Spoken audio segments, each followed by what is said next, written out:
Welcome to, let's see, week 10, I believe I have that right, of, week 10 of our Art 1.2 class. This is going to be the lecture topic, as you should already know from the syllabus, is Art of the Pacific Cultures, and the second half will be Art of Africa after about 1800, so over the last 200 years.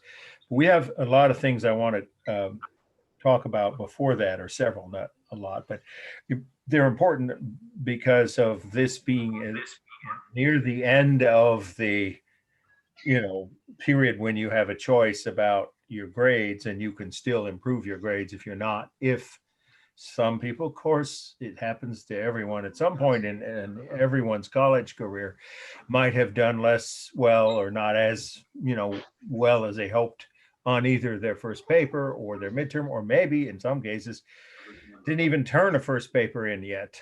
So I sent emails out to all my students in my classes. I decided to do it this way, rather that way. I meant because this is public, right? I'm posting these lectures on YouTube, and I don't think it's anyone else outside of the class, enrollment members of the class, of each class, to know, even from one class to another of my own classes. So these will be just emails I sent to, as you should have seen them by now. I think it was Sunday afternoon I sent them out. Easter Sunday, I was working. Yeah. Hope you all had a nice Easter, by the way, or whatever family or friends get together you may have had. So let me admit this next person here. Okay. Yeah, so here's what I'm going to do. I'm going to give you, I do this, a couple of you have had my class before, so you know this drill. I'm going to prove to you visually, numerically, absolutely, that even if you didn't do well on the midterm or your first paper, you can still get an A in this class and not have to, like get an A on everything left before the final or including the final. In order to do that, I'm going to prove that to you. But let's wait a couple minutes till we have maybe one or two more late arrivals join us. In the meantime, there are some other announcements, brief ones I want to make.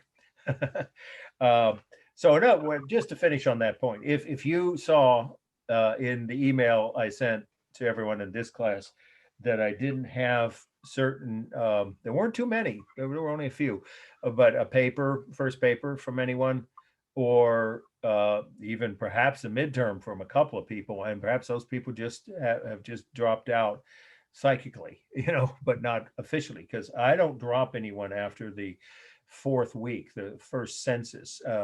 That's up to students to do themselves if they change their mind, or have some other immediate crisis of whatever it is that's causing them not to be able to continue that semester, either in all their classes or just in mine. Because I've had students say, "Why did you drop me? I was planning to make up all," so I don't want that to happen. I was going to do everything at the end, but that's not a good strategy. It's not the wisest way to get your grades up if they're not as high as you'd like. And don't forget, at any time between now and right up through the final exams week, you can email me and I will give you confidentially, individually, your total points, what your letter grade is at that point, how many points you need to get an A in the class. Okay. All right. So a couple of other things before I get to this. I wrote a chart that I think you'll all be able to read because it's as super neat as I could make it. I usually write this on the board in a live class, but obviously we don't have that option today.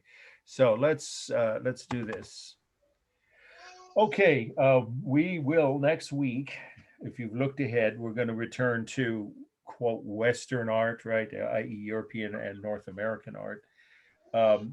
And that's going to take us through Impressionism and 20th century, 19th and 20th century architecture. Okay, we have someone else who wants to join here. Welcome. We're just getting started. You haven't missed anything. In other words, when we shift back to art, there is a new element, and that is the architecture unit will include information on Bay Area architects.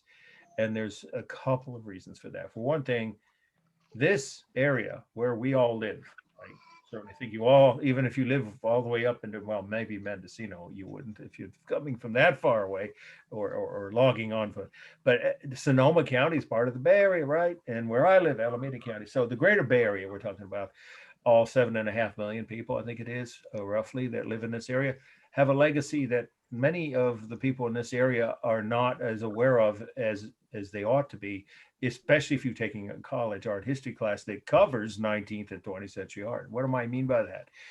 This is the birthplace of green design. Now, some of you know what that means, and if not, you will by the end of this semester, because it'll come up on the in some form on the final with either the essay questions or the true false or both. And green design, in other words, environmentally sensitive buildings and siting of buildings. It sounds like something from the late 20th century or 21st century, right? That's when the term started being used. Just the term came from that period. The originators of that were from the Bay Area, and we're going to cover the two main ones, both of whom I wrote books about. I mentioned this at the beginning of the semester, but one of them you will be tested on, and that's the first woman architect independent, I should say, architect, female architect in American history. One of the great ones, outdid Frank Lloyd Wright, and I'll prove that to you when we get to her buildings and the slides of them. But in the meantime, then you would need to have access to, now you might be able to do it through the library because these books are on reserve at the library. But Amazon, I just checked, they have them for like $22, $23. That's new and used. It's not an expensive book. So this will be a book that you should get access to. However you do that, share, purchase with a fellow student, or get it at the bookstore, though it's the full price. I think it's $30, which it's paper, so it's not something you have to lug it anywhere anyway, because we're all just doing online. But I'm going to show you there's also an option in here even before we get to 20th century architecture. It was the last 2 weeks of the lectures before the final. This can help a lot of people. Anyone who hasn't maximized your extra credit. Again, this is the first book in which these buildings were photographed and included. That building right there, I have to do the reverse. Right there above the downtown, old town section of Petaluma. And 3 other Julia Morgan designed buildings are included and photographed. They're all within a mile of each other. And there's an easy option for you to get extra credit, because you can go to the, whoops, I keep doing that. Sorry. You can go to these buildings, and all you have to do if you want to, get 10 points extra credit, it just take, like maybe not even half an hour. Take photographs of the exterior of all 4, 1 each. That's the exception to the 4 photos of each building requirement. The extra credit, I've already sent out an email about this, but I'll send some more. Anyone who wants to ask me to verify, I can forward to them the details of what each option for extra credit involves. I covered that at the beginning of the semester, but many people would not remember that. So I will be resending that email again, at least maybe twice before the final. Anyway, the point is, one option, an easy one, is to go photograph historic buildings. Here's 3 of her houses in Petaluma, all of them in the Old Town section of Petaluma. And the first one I showed you is just above the Bank of America parking lot, if you know where that is, as you're heading into the downtown of Old Town Petaluma. And that's this house, one of my favorites of hers. The point is that that's an easy option. 1 photo of the exterior of each, all within a mile of each other. And you just write the addresses under them and put your name on that and make a PDF and forward it to me, and that's 10 points. Or I give you the flexible option of going to any one of those houses that interested you most and taking 4 different views of that one house. Again, writing the address, your name, and the class, making a PDF out of it so I can see all those 4 photos. Of course, those have to be color. I don't think too many people own black and take black and white photos. My daughter does, actually, for her senior high school photography class. They actually require them to take black and white photos for atmospheric effect or whatever. But for this class, any kind of extra credit photos for architecture, for that 10 points, they need to be in color. Okay, so that book, like I said, now I've made it as available as I could by having it on reserve at both. I don't know how that works. Maybe someone here can tell. Have they opened the libraries again? I don't think they have. If you had an appointment, though, they'll bring it out to your car, right? That's what one of my students told me earlier this semester. Anyway, that's one option. Another is to, I don't know if you can rent it through Amazon because it's not an expensive book. It probably wouldn't make much difference, or buy it through their 30% off cover price, new copy, mailed to your this. But you would want to do that soon if you are not, wanting a grade lower than a B in this class, because there will be at least one slide of her work on the final, and a question, maybe two, relating to the green design philosophy that she was part of, one of the first members of, and that'll be in the true false section of the final. Okay, any questions about extra credit in general, though? I think it's pretty clear what your options are. There are 5 different ones, including, my 2 art-themed novels, or going to museums. They're open again, except the Legion of Honor.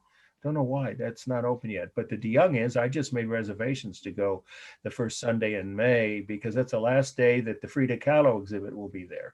And a lot of you wrote papers, well, several of you, about Frida Kahlo's paintings, and you know enough about her. She's so well known by now.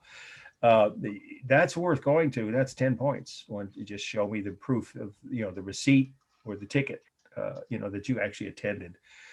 What you do when you're inside the museum is your business. You don't have to write anything about it, but prove that you attended any art museum too, including the ones in Santa Rosa, downtown Santa Rosa, 4th Street. I think it's 4th Street in the old post office is the Sonoma County Art Museum. They have nice exhibits too. And there should be a docent there. And some days it's free to students, but even if it's a free day, there's a way to document with the staff. A docent can sign something to say you attended, write your name and their name and the date. Okay, so that's 10 points and so forth. I want to go over them. And then the articles, there's an easy one. You can get up to 20 points forwarding to me a PDF of an article about art. It needs to be at least a full page. Okay, any questions now about grades so far, or extra credit? Because I'm going to now segue to the evidence I promised to show everybody in all my classes. I've done this ever since my first semester here. I think you can all read that. My writing tends to be fairly neat. My daughter says, how do you do it? My dad was a commercial artist, so I guess I inherited that small amount of artistic skill. I can't draw, but I can write neatly. You see what I'm saying here? Let's say on your first paper, you did so-so. You could have gotten better, but you didn't. Nobody bombed the first paper. You can plug the numbers in of your own, each category, right, as to what you actually got. But I'm just using a hypothetical. Let's say you got a C on your first paper. Your midterm, not so good. There were a few people in each class that did around that. So that's what, a D. So maybe you're thinking, what's the point? I can't get better than a C in the class, even if I, did everything right before the final itself, right? No, not so, because of 2 factors. The extra credit, you can max that out. No one has yet. Add 50 points for that. And there is no reason, I will even say no excuse, for you not to get at least an A- on your second paper, because if you missed an A on your first paper, what you didn't do right.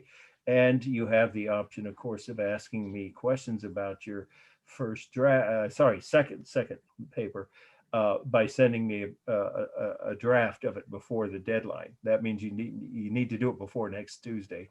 But you can just pretty much look at your first paper and say, okay, do I need to add more on, formal elements?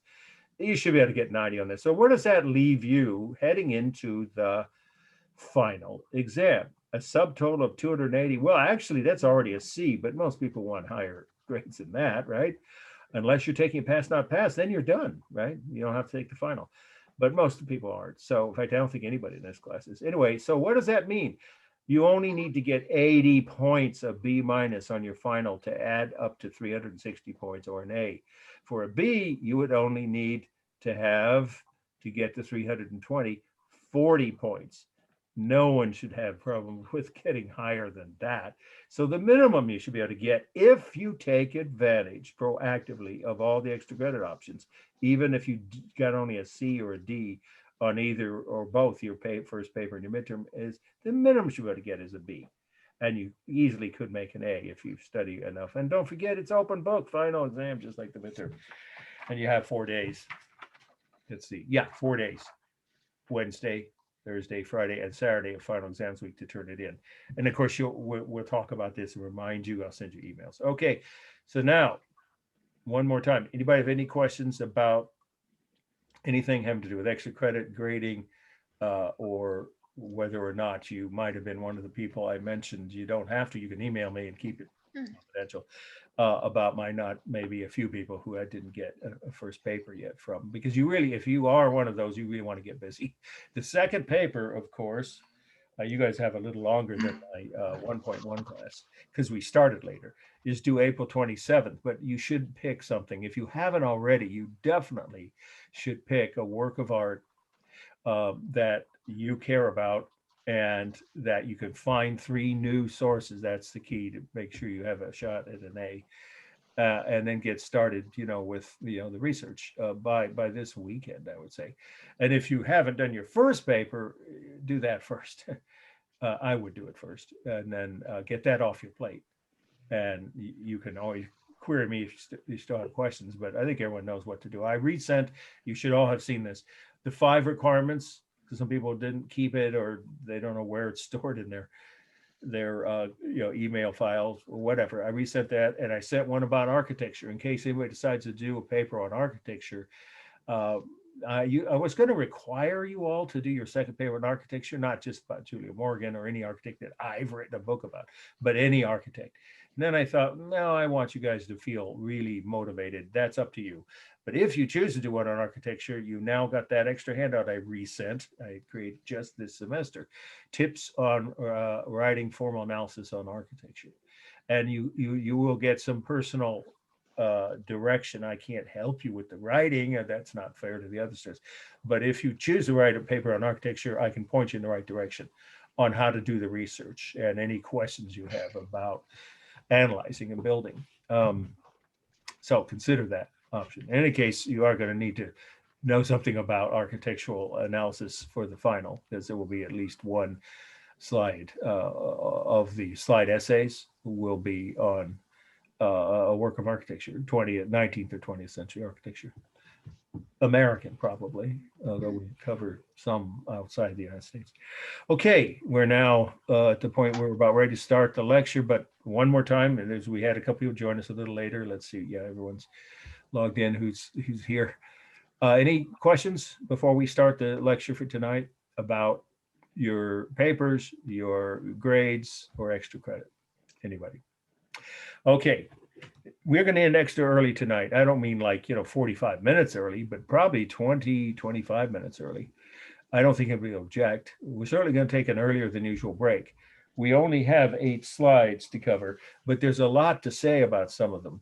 And I'm going to ask people if they have been to, and I know some of you have, some of the places, like for instance, Hawaii. A lot of people tell me in their mini bios they've been there.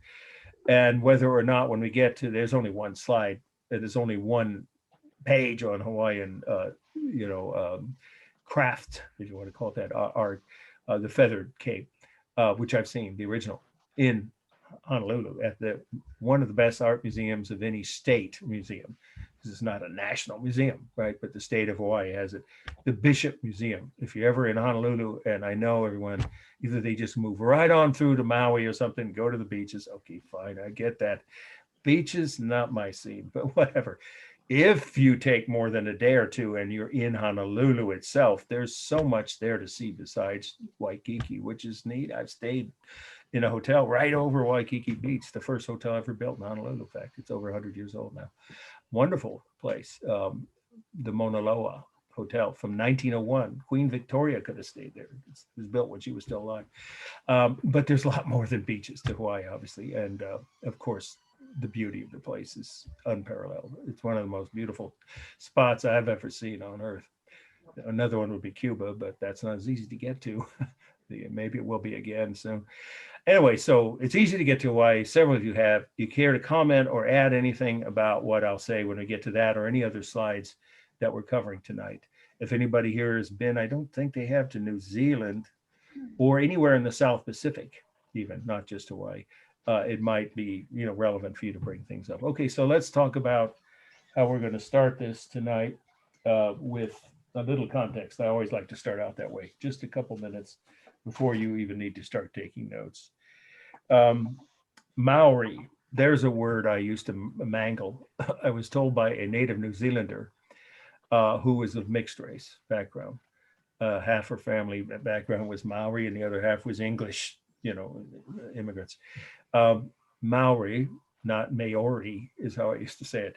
That is a really rich culture, and we're going to talk about what's unique about them, even by comparison with other Pacific Island cultures. And of course, some of you know that Pacific Island cultures include Hawaii, at least the native population. And many of my students over the years have been either from there, lived there, or had mixed heritage from the native cultures on those islands. So that usually is that whole area of the planet, of the globe, from Hawaii all the way over to, but not including, although you'd think it would be, the Philippines. I mean, it's Pacific Ocean, right? It's right off the coast of Asia, but that's its own category, right? It's a huge population, 120 million now and growing. But between, in other words, the west coast of the US, any population or culture that's occupies the spaces between the west coast of the US and the east coast of Asia, that would be, we haven't got to it yet, Luis. Yeah, we haven't got to it. Yeah, I'm about to, but I'm just giving you the context for like one more minute here. That whole area of the globe, mostly we're talking about the Pacific Ocean and the island culture there is called Pacific Islander culture, and that's what we're going to focus on first. Okay, so let's get to the first must know here. Okay,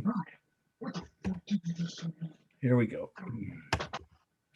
Again, I have to ask people to confirm it. Wait, like get the full image on here. All right. That you can see this, I hope. Whoops, jumped. I'll do that, not yet. That's the next slide. Okay, let me get this out of here. All right, can everybody see this slide? Oh, yep, I can see it. Good. Yeah, if one of you can, you should all be able to, unless something's wrong with your individual laptop or whatever. Okay, good, because this is an important one. I won't be cutting it from the study list. There again is my heads up to everyone about how important certain slides are, more so than others, meaning, this one you want to take good notes, A, and B, study it carefully before the final. Okay, here we go. The title is Maori Meeting House, and that's Maori, the first word, Maori Meeting House, 3 words. New Zealand, I'll spell it for you, but I think most of you know how to spell that, right? The country, one of the most successful countries in fighting the COVID, they kept it almost totally out of New Zealand, the population there. Okay, 2 words, new, of course, the word new, and Zealand, Zealand, New Zealand. Now, the little C, I've been saying this all semester, but sometimes people still forget. So I want to keep reminding you, you don't need, if this is on the exam, you don't need to write the little C. That's Italian for about, as historians use to mean we don't have the exact year. So 1840s is good enough with apostrophe S. Now, I do want to remind you, and I will say this when we review for the final, and again at the start of the final, but I won't keep saying it during the final, that you don't have to have the exact year if the date isn't already ending in a 0. But if it is, then that's it. That's what you use, 1840s. Or you could just 1840. That's about, in other words, the point being on the exam, as was with the midterm, you only have to get the decade right. But if it's already rounded off, then there's no, but if you put 1800, zip, that's not the right decade. That's a century. That's too far off. So in other words, remember the rule of thumb is any date that is an exact year, but as it turns out, look at tonight's list. All of these dates already are rounded off to a 0. So that's how you should remember them. Oh, chingados. You see that? You notice that? I had a question. Sorry. Oh, okay. I thought someone had a question. In other words, don't give me the century, give me the decade if you want to round a year off. Next week, though, it's going to really come up because all the dates of the European paintings from week 11 are exact years, and you can round those dates to the right decade, not the right century. Okay, just clarifying for future reference on the final. All right, what are we looking at? Well, a meeting house. It doesn't tell us a lot, but what does that tell us about this place? Well, first of all, it was built by and for the ruler, the king, in essence, of this section of what's now New Zealand, a Maori monarch. That's the easiest way to say it, who was of Maori, which is native New Zealand heritage. They arrived in what's now New Zealand about 800 AD or CE, if you prefer, 1200 years ago. So they've been there for 12 centuries. The Europeans arrived in the late 1700s and took over the place. So long before the first Europeans arrived, the Maoris had a very well developed, uh, I would call it urban civilization. Why? Why do we say that? What does that mean? When you took a look at a place like this, because they had towns and they had organized division of labor and they had record keeping and they had formal government. All those things, you don't have to write all that, but just say they had an early form of urban civilization before the arrival of the first Europeans in what's now New Zealand. The Maori cultures did. Okay. I wouldn't say that about the Aboriginal cultures in Australia, and that has nothing to do with, whether somebody's culture is more or less developed. It's a choice they made. Australia, that's different. Those aren't the Maoris, right? That's Aboriginal culture. But here on New Zealand, on the island of New Zealand and all the other islands around it where the Maoris settled 1200 years ago, so this you should be writing, is proof right here, this building, that they had an urban civilization. So what did they do in these meeting houses? That's the main fact or facts you should write about the meaning. Okay, first, they had important events, public events, which you might expect to have. But they also had meetings of their ruling council. They didn't call it that. That's more of a European word. But, the people who made you could say the decision makers for that tribe or that town, because these were towns. They're not 50,000 people. They weren't that big, but there were more than a few hundred, so you wouldn't call them villages. So these towns, each town where there was a ruler who had a meeting house built so he could hold these kinds of events inside the meeting house. Again, I'll say the first two were public events, like mourning of important person's death, or maybe someone else, again, usually the important higher ranking officials, a wedding or some kind of religious ceremonies, right? And then they also had their decision making inside these. The councils, you could just say councils, would meet and vote on what to do. So there's a form of early democracy, isn't it? Hundreds of years, over 1,000 years ago. And they would make decisions for the rest of the tribe inside at meetings inside this meeting house. And then the other thing that they did that I think is almost in some ways the most interesting is they worshiped their ancestors with the building itself. By design of the building, they were worshiping and honoring their deceased ancestors, whom they believed could help guide them through various difficult periods, or problems that town or that tribe, you just say tribe, the local tribe might have to face, like, a drought, right, or a hunger, or maybe conflict with a neighboring tribe. They could consult their ancestors. So how does that fit in with the design of the building? Well, let's start with these are two of their ancestors. Let's get up close. Earlier rulers. And so they would have been images, probably only just guessing at what their ancestors, because they didn't have, most of these ancestors didn't have any kind of, sculpture of them while they were alive, but maybe a few did. So just say that these are, images meant to symbolize the predecessors, is another word, or ancestors of the current rulers. They serve as the base of the ridge poles. And then we have these, let's go over here, figures on the walls. We're going to see a close-up of one of them, which are carved with the finer lined ones, the ones with the more deeply rooted. You see them there where I'm pointing? Carving, that those are metal tools, knives, but with, strong metal carving tools that create these after about the late 1700s when they started getting such tools from European immigrants, uh, colonists, whatever, who were, trading with them.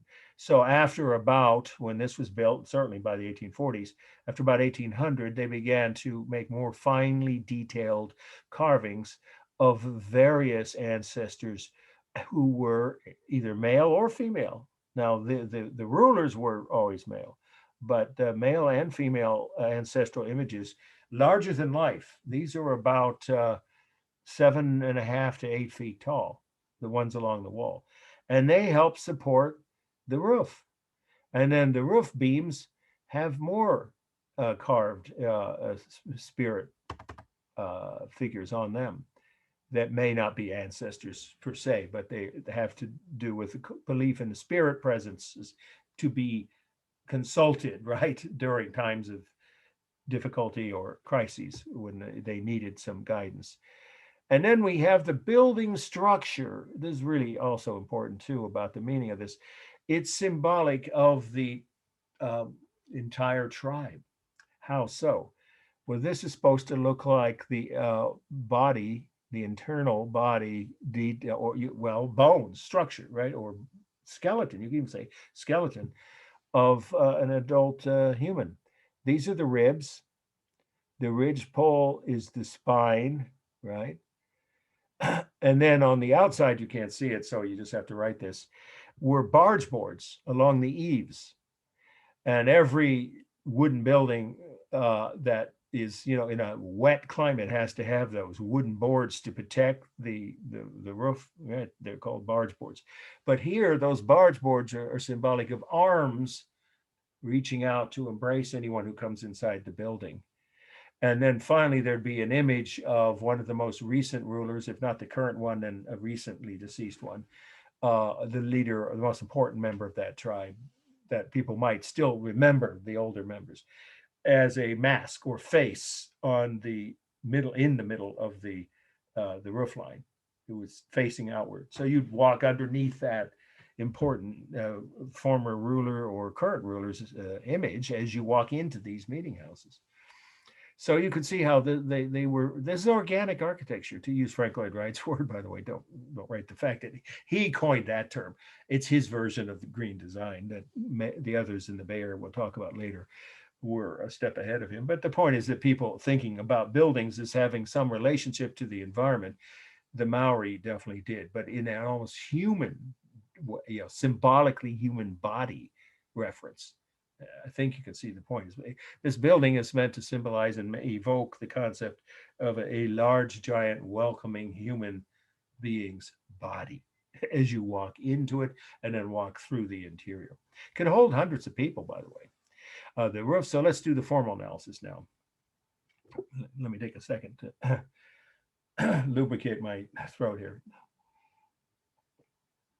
It's just coffee, nothing else. Nothing stronger than that.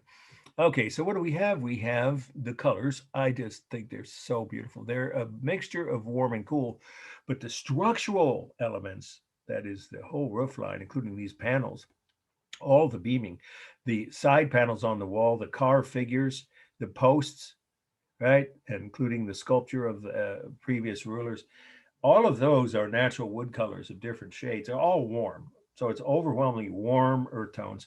The only cool tones are the painted geometric patterns, which they were. Let's get up close. You see, aren't that really beautiful?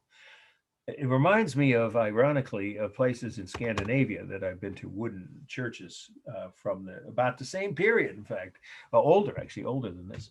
Some of those are. And some of the Maori houses go back 1,000 years too. But this one is a museum and it's restored recently and protected by the government. And lots of tourists come see it if they get to this part of New Zealand. So you could put that as your last fact about the meeting if you want. That is now not used as a, well, sometimes it is, but mostly it's meant for museum visitors to know and learn about the culture of the Maori. Okay, so we have only a few cool colors, the white painted geometric patterns on the roof beams. Everything else is warm. It's completely symmetrical. I mean, very obviously so. Most organic architecture is, not all of it, but buildings built with natural materials to blend in or fit in with their local environment. Most buildings of that type are going to be completely balanced, totally symmetrical. The walls are the same height. And of course, you've got the ridge pole down the middle, dividing it into half. It depends on where you draw the line in terms of, left to right is completely balanced, but I would say it is top to bottom too, because if you draw the line down somewhere near halfway from the floor to the peak of the ceiling, there's roughly equal material above and below. So I'd say it's roughly balanced that top to bottom too. The rhythm is very obvious with each of these ancestral carved figures here. And then we have the beams on the roof, the ridge poles, and the geometric patterns here. And then the two, I think there are three. There's one probably behind the photographer. I'm pretty sure it's three posts supporting the ridge beam here, which have, of course, repeated roughly the same shape, with slight differences in the details of their ancestors, their previous rulers. Those shapes are repeated everywhere.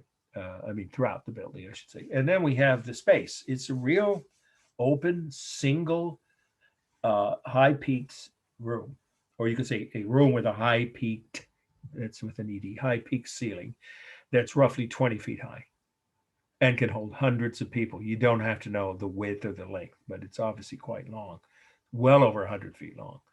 So you have to write that, just the height of the ceiling, approximately or about 20 feet high to the ridge, the peak, if you prefer, of the ceiling. And it's an open room with a high peaked ceiling holding hundreds of people. Okay, and then we have, is it stable or dynamic? Well, it's both, like most architecture.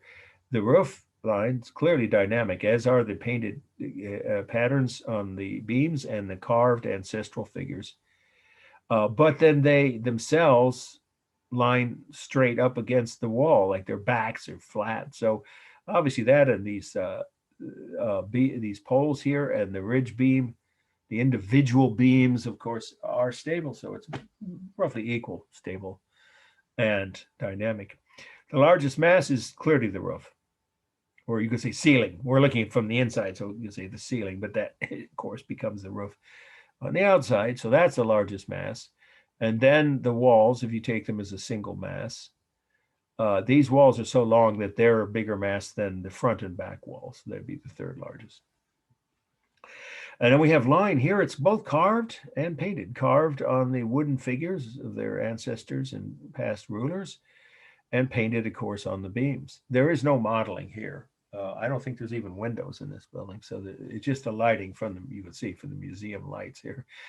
So there's no modeling. And the textures, okay, here we go. Welcome. We're just finishing up with the first slide. The textures are all most real, except faces. This is the Maori meeting house. Yeah, the first slide, first must know.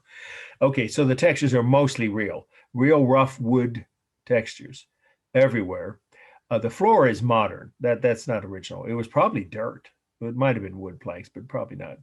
And this, of course, being a museum now, they wouldn't leave it that way. Everything else is original, though. So what we see is a real rough texture of wood, but there is similar texture, you'd have to say, on the faces of these ancestral figures, including their two previous rulers' statues. And then the beams on the ceiling, the whole ceiling, all of that is rough, real wood texture. So mostly real textures. Okay, and I think I've got, yeah, that's it. Balance rhythm. All right, any other questions before we move on to the next? Just one. Sure, go Would ahead. you call this mostly stable with dynamic elements in it?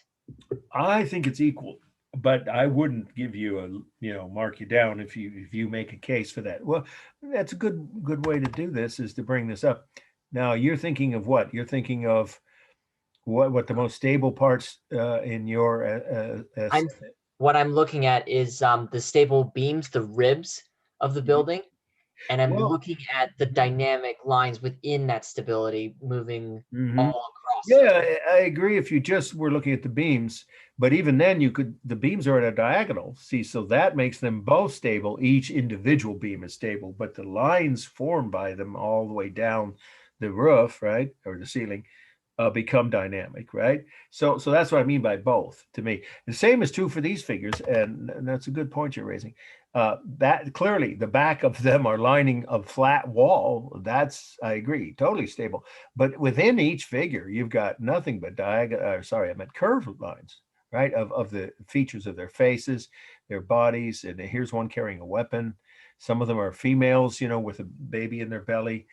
These are the rulers. Looks like he has a club, and I'm not sure what this one's carrying, but obviously the figures are standing upright. The details on their bodies are dynamic. So to me, it's hard to say it's more one than the other. But if you made your case well, you'd get full credit if you wrote it that way on the exam. Right? Has anybody here been to New Zealand? By the way, I'm always curious about that. Nobody? Nope. Okay, yeah, it's not a part of the world I've been to. It's one of the two continents I have never been to that I may someday get to. South America and Australia / Oceania, they call it, which includes, some people would include Indonesia in that category.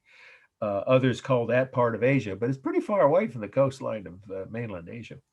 But certainly Australia and New Zealand are considered part of the continent called, quote, Oceania these days, at least. All right. Any other comments or questions? Because as always, I always welcome those. Oh, by the way, I don't know if the person who, I should have remembered their name, I think it's now 2 weeks ago, but I always try to be, conscientious about facts and things. If I state something and I double check and it's not quite, I asked about 2 weeks ago about what the population, it was last week, wasn't it? When we were on Art of the Americas, how much of the world's population lived in the Western Hemisphere, and I was off a bit. I thought it was down around 8% or 9%. That's only North America by itself has less than 400 million. Well, if you count Mexico, sorry, less than 600. You'd have to, right? And South America also has something close to 600 million. So when you add them together, it's about 1.2 billion for the whole hemisphere. But look at the rest of the world. There's 7.5 billion people in the world. So it is well under 20%, but it's well above 10. It's about 13%. 1 out of every 8 people live in this hemisphere, meaning 7/8 of the rest of the world, about 88% live outside our hemisphere. So it is the least populated hemisphere, clearly. So I don't remember who it was that brought that up, but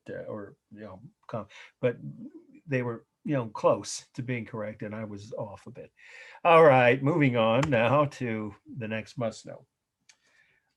Okay, this one is carved figure from storehouse doorway. Carved figure from storehouse is one word, just like it sounds. Storehouse doorway, also one word, and it's the same location, New Zealand. I already spelled that, so 2 words, obviously. Zealand, New Zealand. And the little C, we could just, I only put it there because it's in Stockstead, and it just is a tip to anyone who's paying attention that we don't know the exact date. We have an approximate date. So it's already rounded off. So circa, or just you could say about 1800. So what are we looking at? We're looking at another ancestral figure, which is similar to, if it looks similar, you're on the right track, to those that we saw. Well, let's just prove the point, right on the walls here, but there are differences here. So let's now describe what those are. First of all, this isn't for a meeting house. It's for a storehouse in the compound that some people would say royal compound, or I prefer central compound, which is the area where the main meeting house, we just discussed what that was for, in each of these towns, in each tribe, where there was a local ruler, in essence, a monarch for that area. It wouldn't be just that town, it'd be several other towns around it, right? So that region were set, and it would all be from the same tribe. So just say this was for a storehouse, which is a building that was in a central compound in probably the ruling capital. Well, that's all we'd say today, the main town or city in that district for that tribe. Why would it be probably there as opposed to just some outlying rural village? Because the reason that those storehouses were so important is because there were times when, of course, the crops didn't do well, or there was drought, or other problems in infections, right, and plagues, and people needed help with having enough to eat. So the local rulers would keep extra supplies as part of the meeting, of course, for emergencies in these storehouses, or for lean years when there was problems with rainfall, or the weather, or fires even that destroyed some of the crops and the livelihoods of many people. So this was on a storehouse door, and probably a building with within a short distance of the meeting house in this town. I believe it's from the same town, but I don't remember that. So just say a royal compound, or a central compound of a Maori rulers, capital. There we go. And so you'd walk past this when you go into the storehouse, if you were given permission to, or if some of the officials from the local ruler were given orders to go get grain out of there and distribute it to people who needed it. So what do these figures represent? Again, they believe their ancestors' presence was very strong throughout their, whole society, and throughout any person's life. They could get in touch with their departed ancestors' spirits in various ways. So this one is an early one because we can see that it's carved with a different kind of tools than the ones on the wall. And again, I'm going to go back because I think you'll see the point here more clearly. This is done with metal tools, which were not even available much before 1800. And so the one we're seeing now, this is the next must know. Can you see the difference in the quality of the wood carving? It's a softer, shallower cut on each of the details of the face and the body of this ancestral figure. It was done with stone tools, which just don't allow you as much detail, but it's still quite ornate and quite fine. And this is a male one, because the male figures, ancestral figures, for these they could be on either the interiors, as we just saw, of a meeting house, or in this case, the exterior of a storehouse or some other person's house, private residence, and anywhere that skilled craftsman was hired to do it. If they were male, they would show sort of claw-like hands gripping their stomach and emitting an almost warlike cry, sort of to defend the village, or even in this case, the warehouse and the goods in it, from any intruders or unwanted, right, attacks, right? So what you see here is a fierce warlike expression, and carved out of wood with softer lines, because the carving was done with stone tools.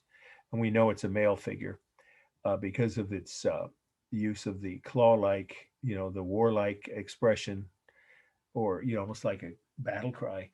And look at the eyes, the bulging eyes, and then of course the aggressive pose and stance with its talon or claw-like hands gripping its belly. But this is part of the meaning. I don't have a slide of this, and so you don't need to worry about it coming up as a separate slide on the exam. But in Stockstead, there was the figure of a female version of the same thing, a female ancestral figure, which could be on the entrance or inside the walls of any of the Maori public buildings. We'll put it that way. And if it's a female, this is part of the meaning of this, the counterpart to the male figure would have a baby in the belly, or perhaps even coming out of the birth canal. And that would be not, usually the expression wouldn't be as warlike or as aggressive as this one. Okay, so those are the main differences between the male figures like this one and the female ones. So that's a major part of the meaning for this particular set of kinds of ancestral figures. And then we also have the fact that, oh, by the way, this one is, let me get the exact dimensions. I actually marked it, because that I don't have memorized. But for those who, when we get to the formal analysis in just a couple of minutes, you might want to know. This one is only less than 3 feet tall. And so the ranges of size for these figures usually the female figures were shorter, but not always. But for male or female figures, the sizes would range from a little less than, like this would be the smallest size, or a little less than 3 feet, to as high as nearly 8 feet inside the meeting house. That's what the tallest figures would be, the ones we just saw. So that's a tradition going back over 1,000 years in Maori culture to carve ancestral figures, which are meant to not only evoke their connection again to their deceased ancestors that they might want to invoke, or you could say consult.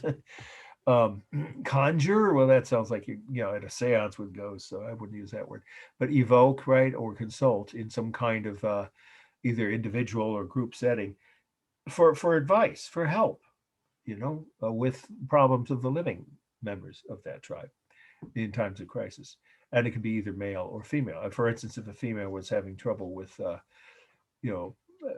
conceiving, or had a couple of stillbirths, or miscarriages, what have you, that might be one reason for them to seek carving of a female version of these figures. This one is a male figure. Did I say female? I did, didn't I? Briefly. I apologize. I misspoke. I meant to say the shortest male and female figures, either one. This is a male figure, obviously. I already identified why. Here, let's go up close. And as you can see, look at that. That's a very kind of aggressive, warlike stance. And then the face definitely has that kind of like a battle cry. Or war cry coming out of its mouth, just to ward off evildoers, or even evil spirits, perhaps. But mostly we're talking about people intent on doing some harm to the village. Okay, so we can see that those were symbolic of defending that village, and or both, really, consulting or seeking the help or advice of their deceased ancestors. Okay, that's the whole meaning. So let's do the formal analysis.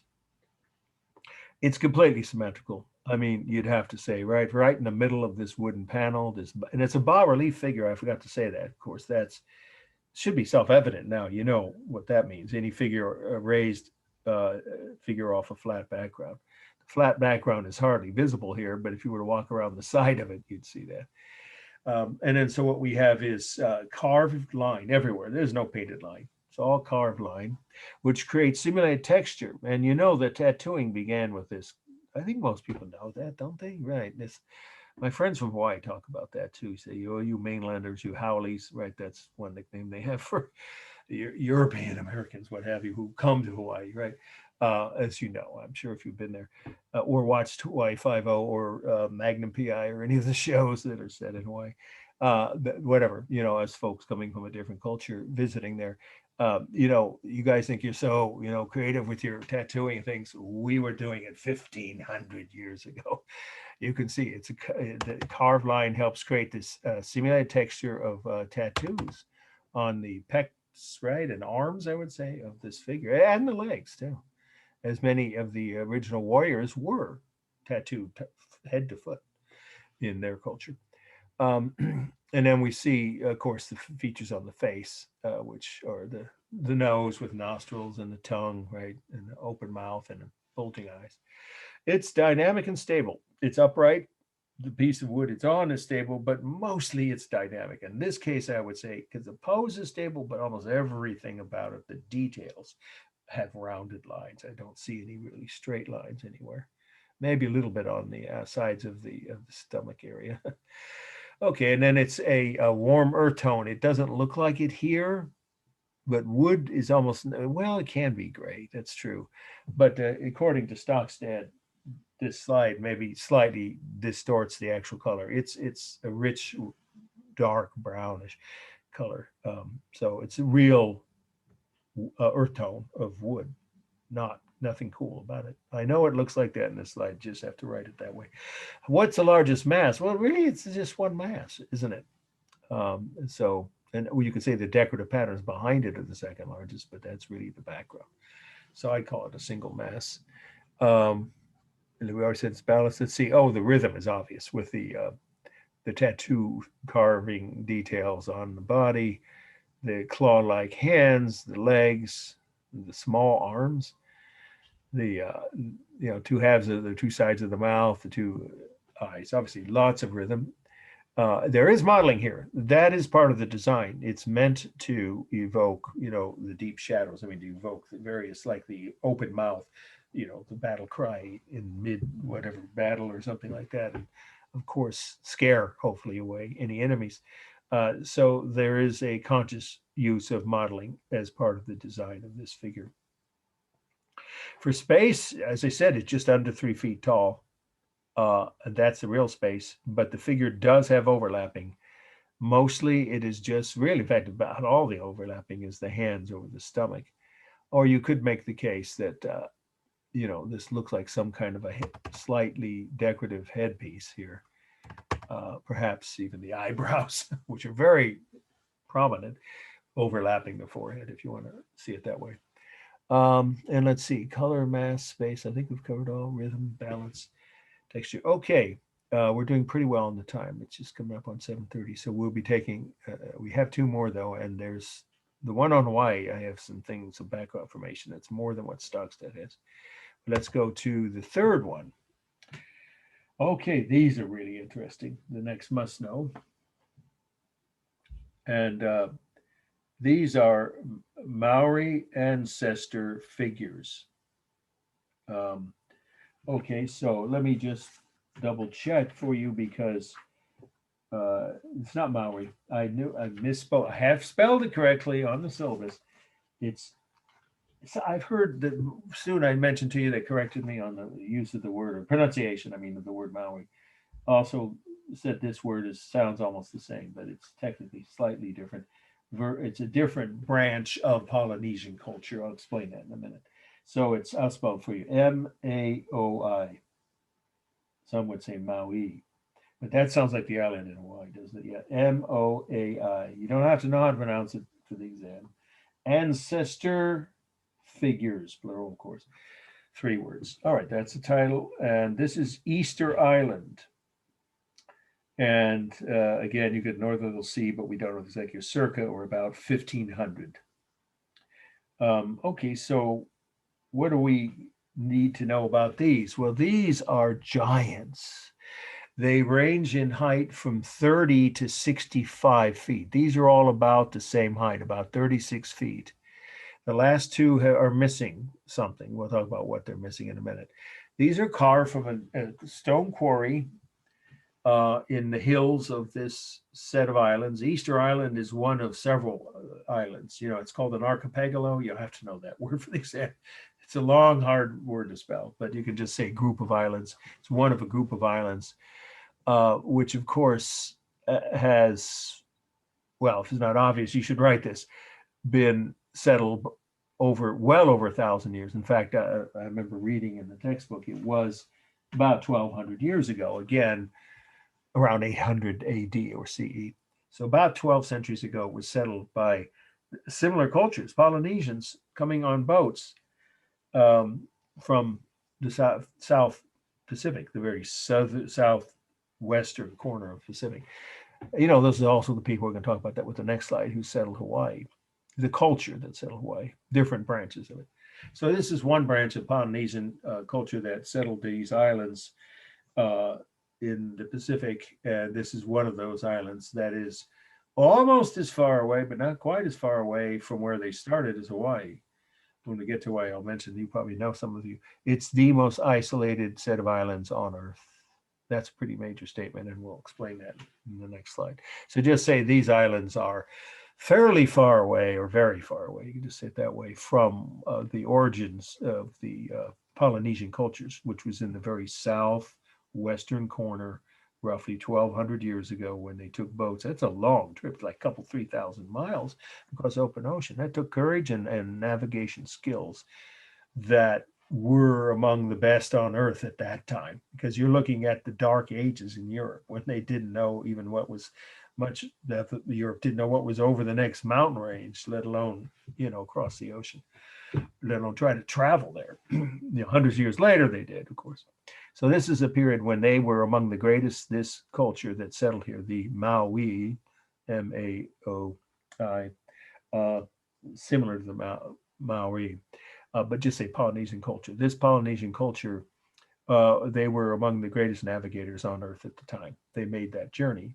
And for hundreds of years afterwards, because they go back and forth between their original ancestral homeland and these islands. So, who are these figures? That's the main part of the meaning. They are, most historians agree, they are portraits of previous rulers, and they are carved from stone, which some people call greenstone. I actually think that's the right word for it, but that's not officially. Uh, they don't really give you the exact, yeah, volcanic stone, but there's another word for it. So you should write volcanic stone, which some historians call greenstone, because volcanic stone can have a variety of colors, but it's definitely volcanic. It came from a nearby volcano about 11 miles away. These figures weigh tons each one, because these are 36 feet high, but there are some as high as 65 feet, all of them colossal or gigantic scale. And by definition, those would be extremely hard to transport, but somehow they managed to transport them, probably dragging them with ropes across 11 miles of mountainous terrain. Not an easy task. I don't think they had the wheel, but he's sure they didn't. So they somehow managed to get them across the island, or most of the island. They transported them from the quarry to this site where they could be set up as an honor, or in honor, I should say, to their previous rulers. So they are considered to be sort of informal, not exact, obviously, but informal portraits of past rulers. And they have the top knots on, four of them still do, which are symbolic of them being rulers. And then the eyes are made of coral, inserted coral. And those are meant to look wide open all the time, continuously open, observing eyes, which of course is again an indication of the importance of these figures to their culture and the knowledge of the past history of that tribe, that their past rulers are always looking out over them, or overlooking and maybe protecting them by looking out over the population, right, of that island. These two, by the way, the top knot obviously here got knocked off, and this one just got totally probably vandalized. But these have been restored recently by, I'm not sure which government it would be, but just say the local government. Easter Island, I think they were under British rule for a while, but you don't need to know that. Yeah, just saying the local government did restore these, because these are a World Heritage Site, UNESCO World Heritage Site, as they well should be.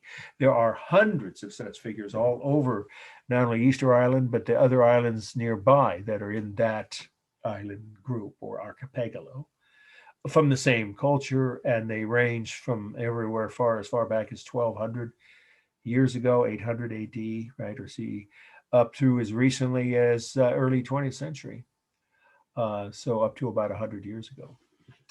And so there are hundreds just on Easter Island itself, but these are some of the best preserved and or recently restored ones. That's why they use them in this textbook and for us to look at. Okay, that's pretty much the whole meaning for these.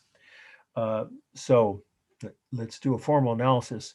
The only thing I can't figure out, I don't know if anybody has any information, knowledge, curiosity, or maybe even just in a quick sidebar on your smartphone, if you've got one nearby, is I can't figure out if this looks like platforms. Obviously, these are pebbles gathered and placed here.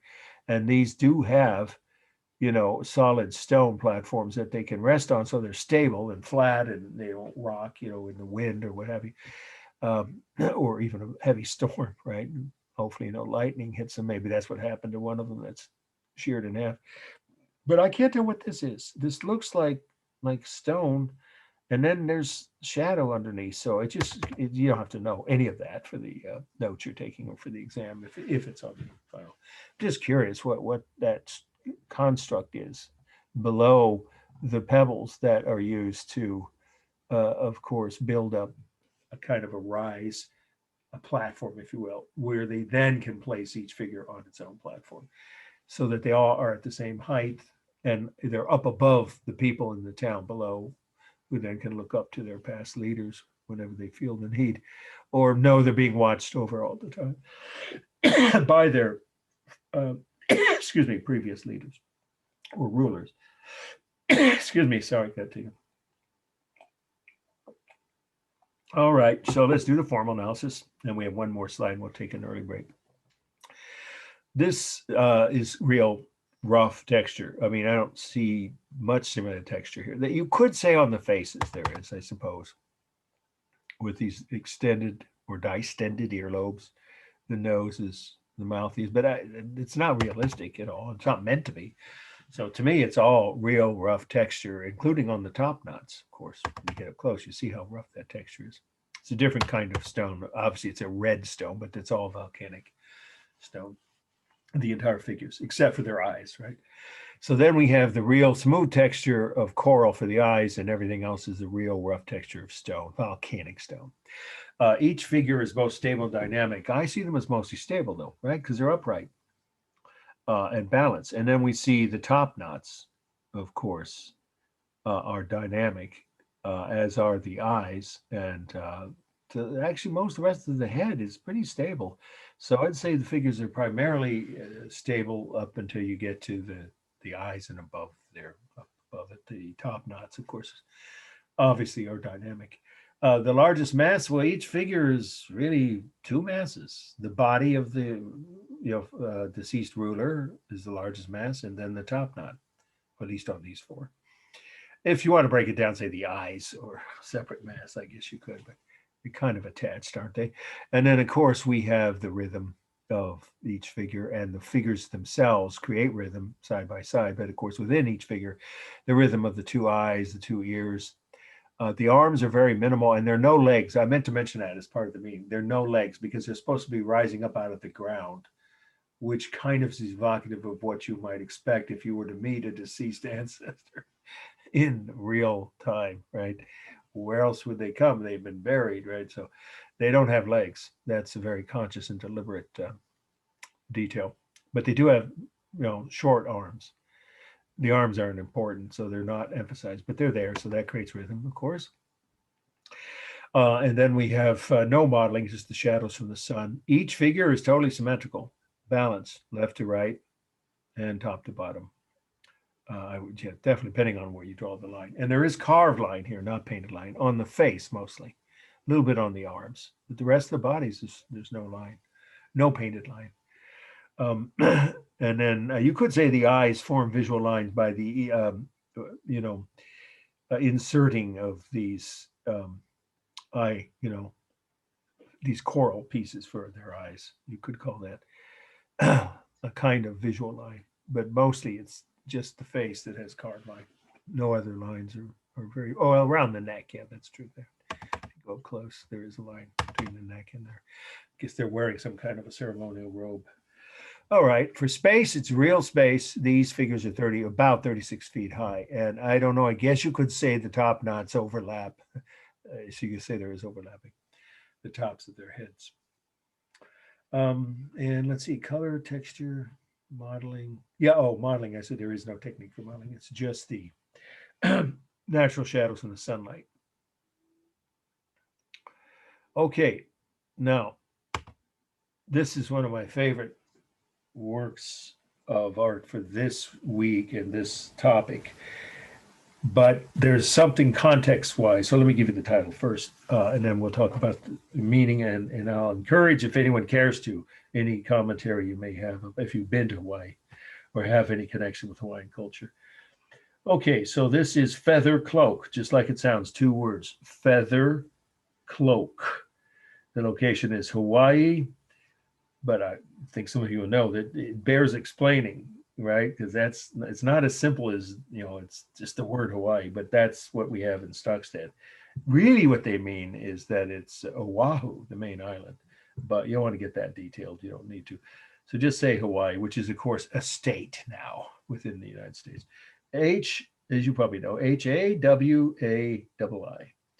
Again, little c you can ignore, 1840s, or you can just say 1840 because we don't know the exact year, but we know that decade is right.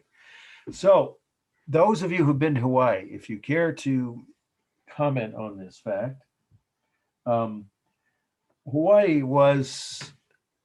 is the only United States state or the only state in the US, there we go, that incorporates a foreign flag.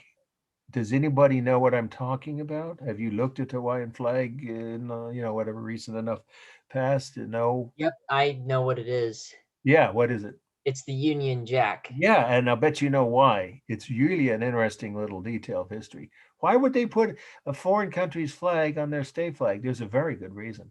I actually do not know the answer to Okay, that. well, I learned it from the people in Hawaii when I was there, and then one of my main readers, who's graded many of your papers and left nice comments. I hope you noticed that about what you guys did well, or if you missed something, some encouraging, constructive suggestions.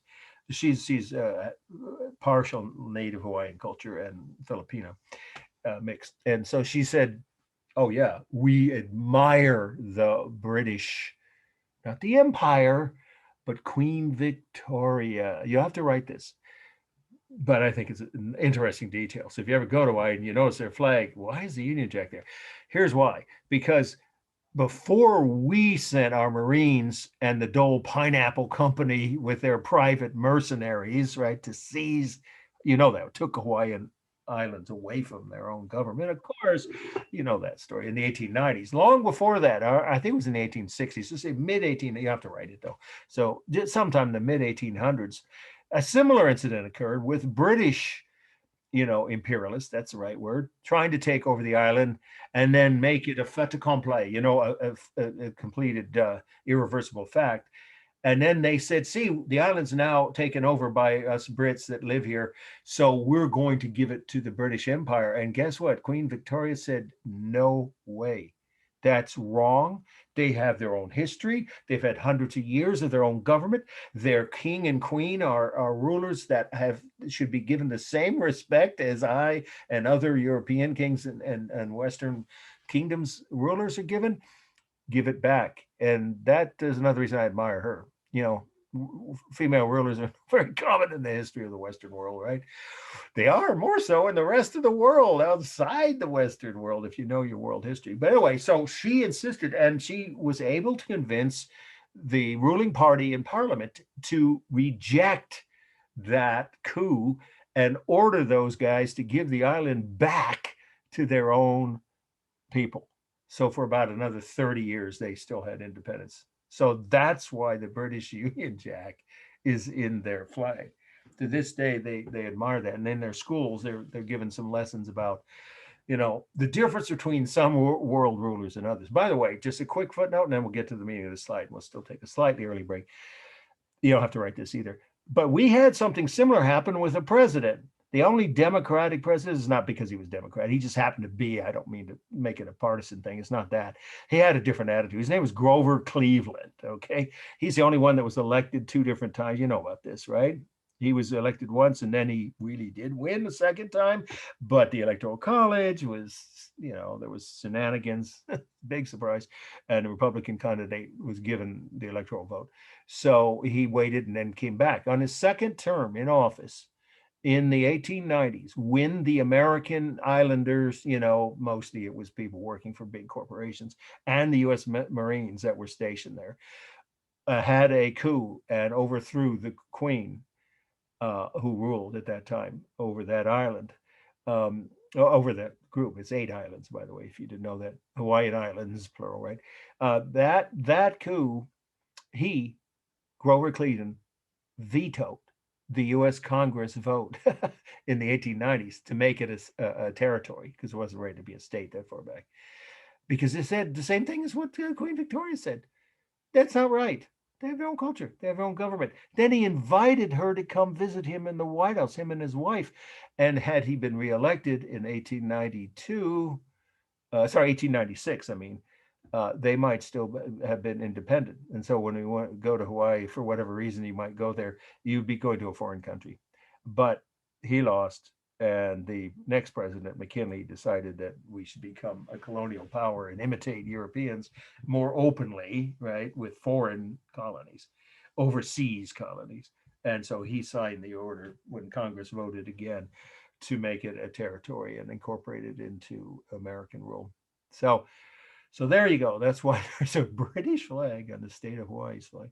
All right. Now, the meaning of this was a royal um, tradition in Hawaii. And that culture also, if you didn't already know this, let's say this was on the exam. I'm not sure if I'm going to cut it or not, but for now, assume it could be as always. This is also another, the Hawaiian Islands and that culture came from the southwestern corner of the Pacific Islands, those early Polynesians, again, about 12, some people say 1500 years ago. So between 12 and 15 centuries ago, they crossed the half the Pacific Ocean and settled on those islands. And the Hawaiian Islands are the most isolated, populated spot on Earth.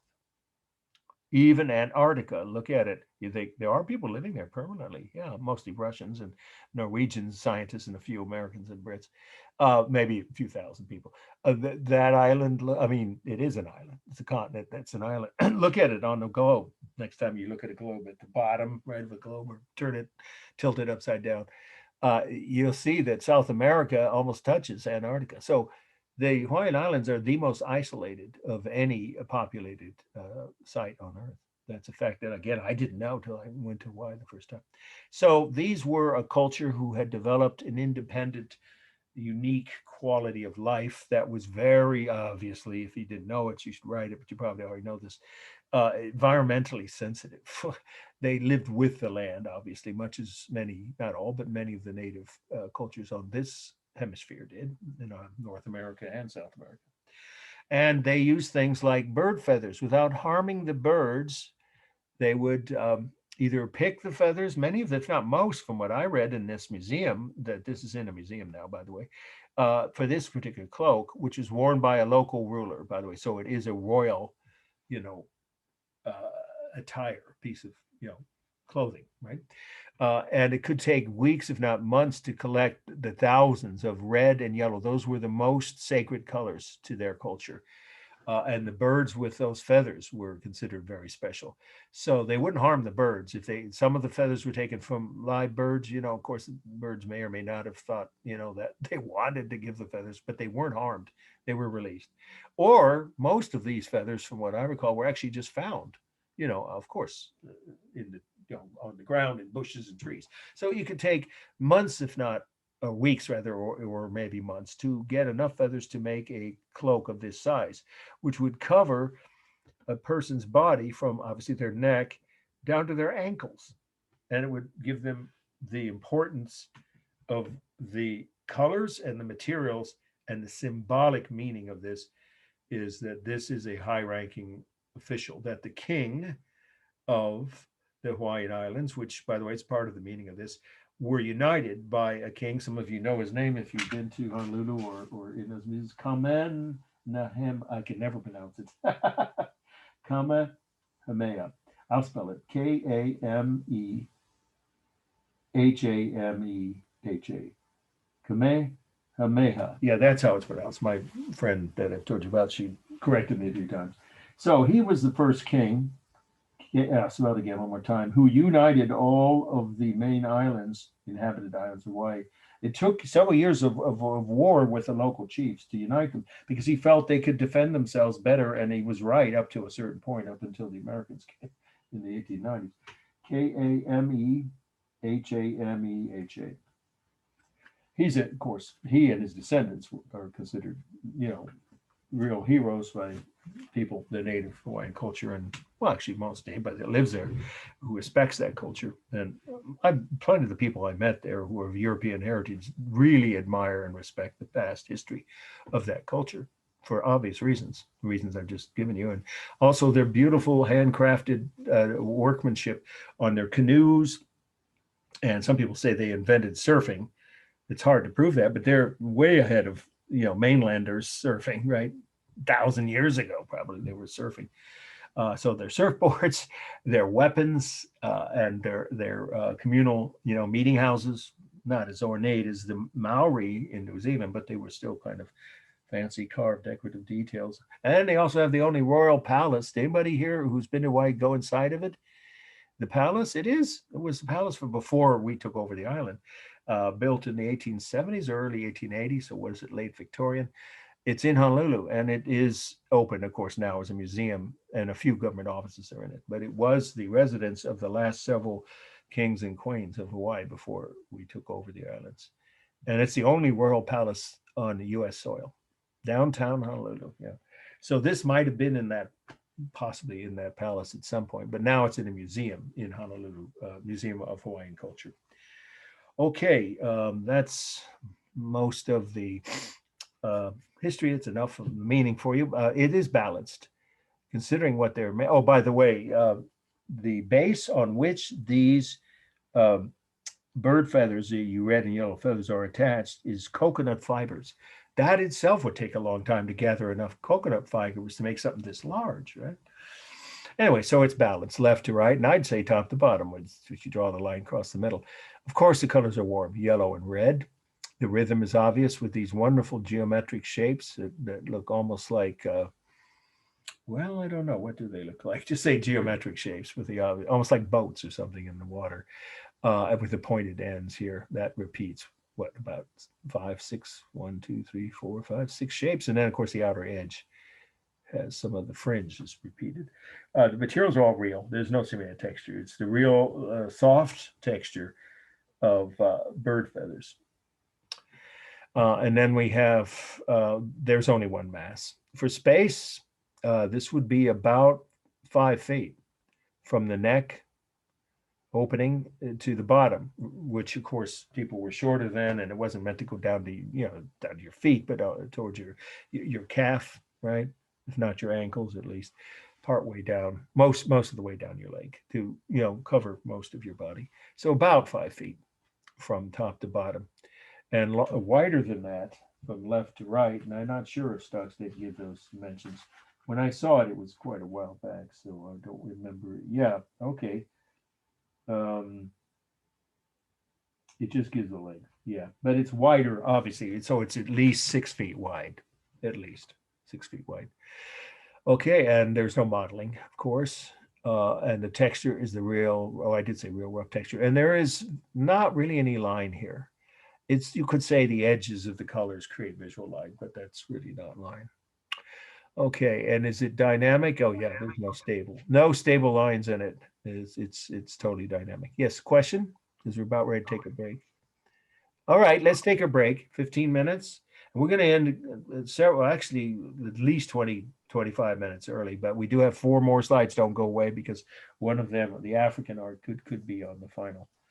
All right, so give you guys your normal break and see you back here about 10 after. Okay.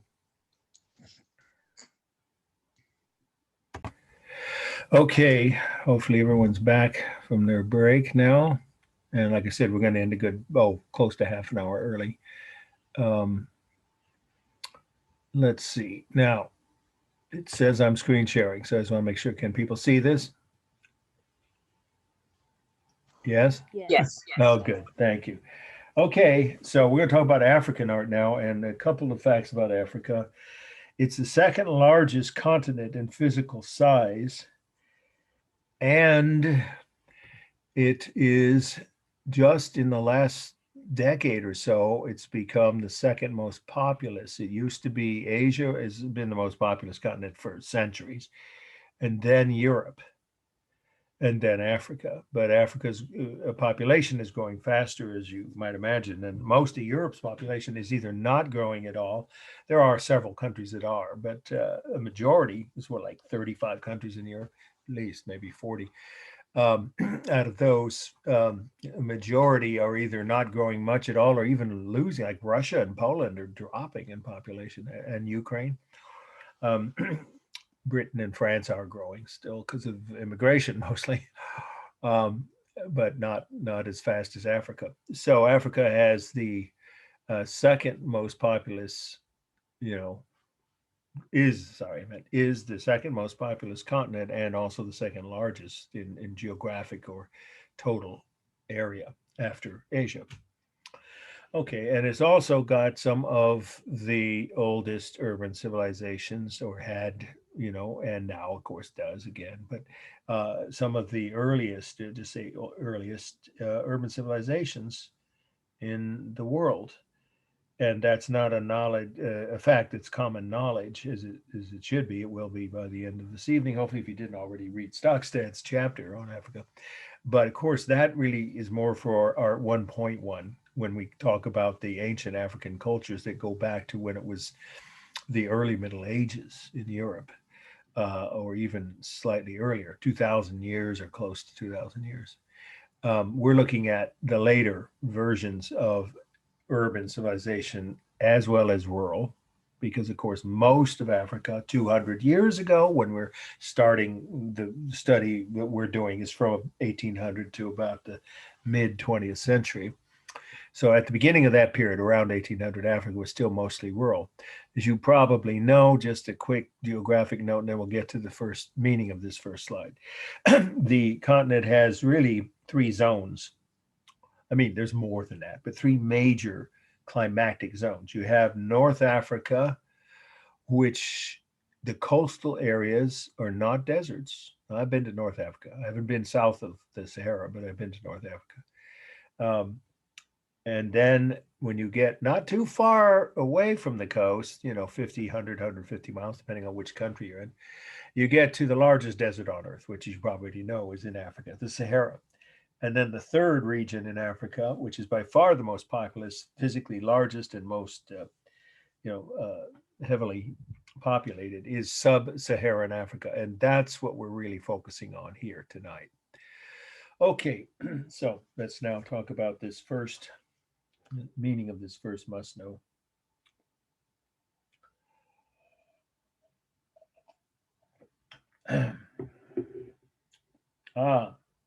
I changed. Now you're going to hate me, but it's not that big an alteration, but there is a minor one I made because I decided there was one work, these two figures, that perhaps are more interesting and more important. These are twin figures.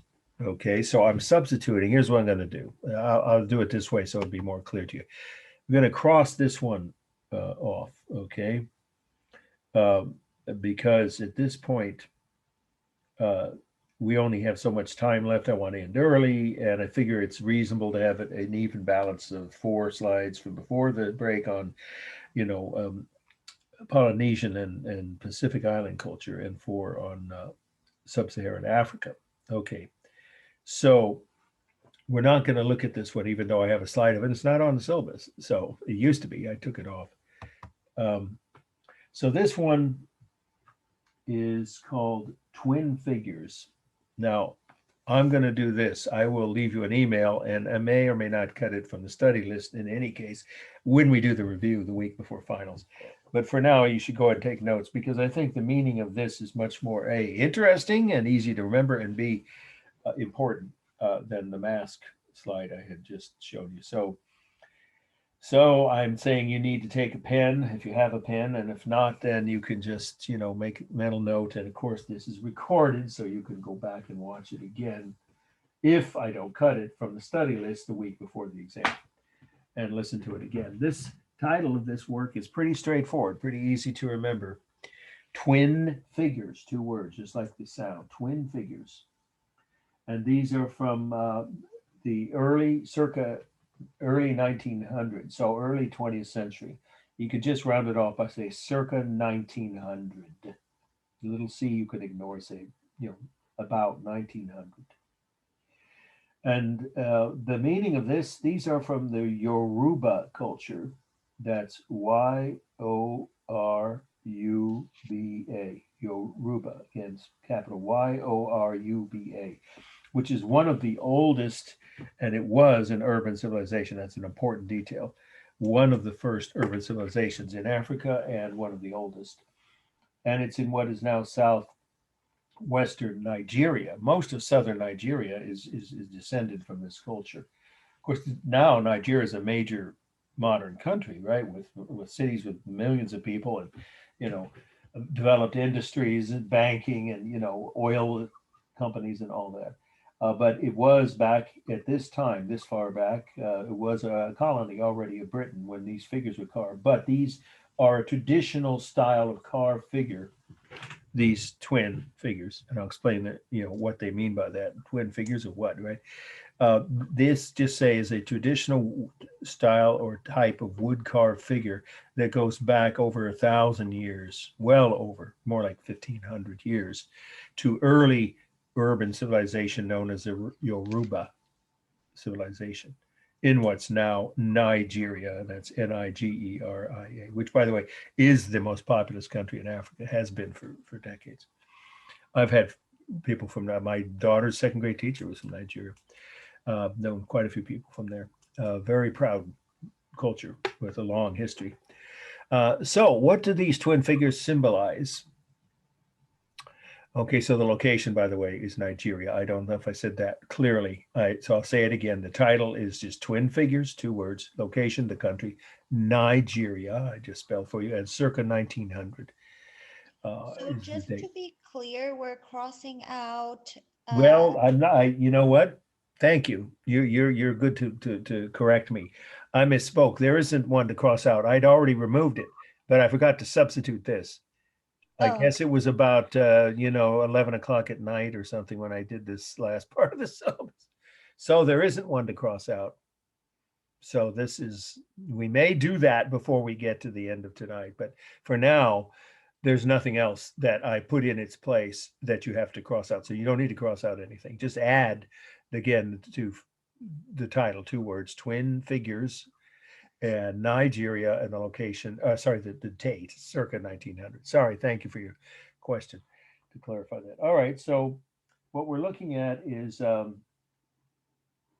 fact, I am going to give you a break. You know why? Because it's not fair for me to add a slide. So I'm going to have you cross out one, but let's get to it when we get to the one we're going to cross out. But for now, you don't need to do that. Just take notes on this, and you should have written that hand printed if you have a pen next to you, or otherwise just remember it when you review. Okay, why am I showing you these and what's their meaning? Because it's a very important part of that culture that twin births were a higher percentage of total births in Yoruba culture for centuries than any of the other African cultures, or even Western cultures in general. But much more common twin births in that culture. Some reason, I don't know why, genetically, that the Yoruba families had more twin live births than any other African culture, and most European cultures did. And the other side of that, that's, actually to be celebrated, right? If you're wanting a family and you got an instant 2 kids all at once, if, you're obviously consciously, deliberately choosing for that, you'd celebrate. So you might think, and I did too when I first started studying this culture and these slides, that this was a celebratory sculpture. These are wooden figures that are about 8 inches high, by the way. We'll talk about the details of their, design when we get to formal analysis. So just for now, say they can be used, these twin figures, as celebratory figures upon the birth of live twins to any couple or any family. However, much more likely, and at least as often, there I'll say it again, more likely these figures were used or carved because of, and definitely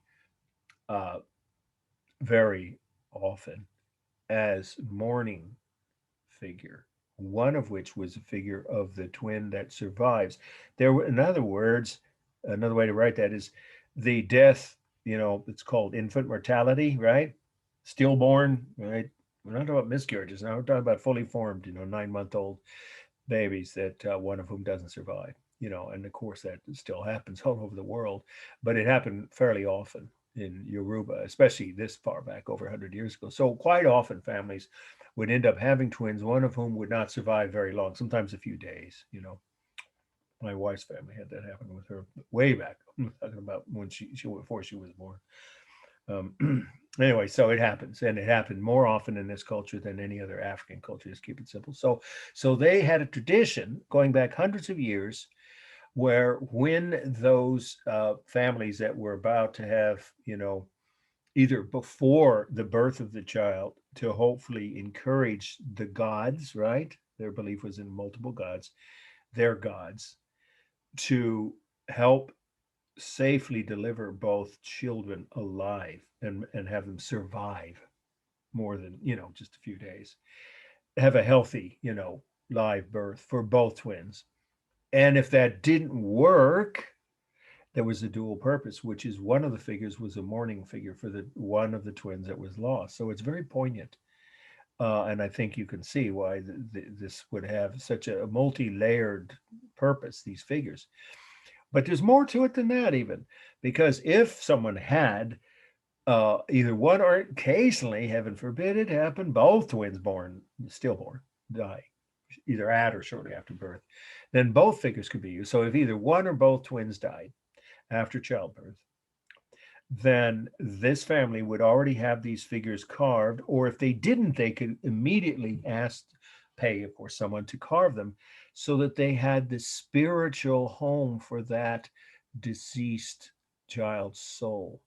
Supposedly, these were a way of having that family not just remember and, of course, mourn the loss of either one or both of the twins that passed away, right after birth, but if that happened to either one or both of their twin offspring, they were assumed to live in the other world, right?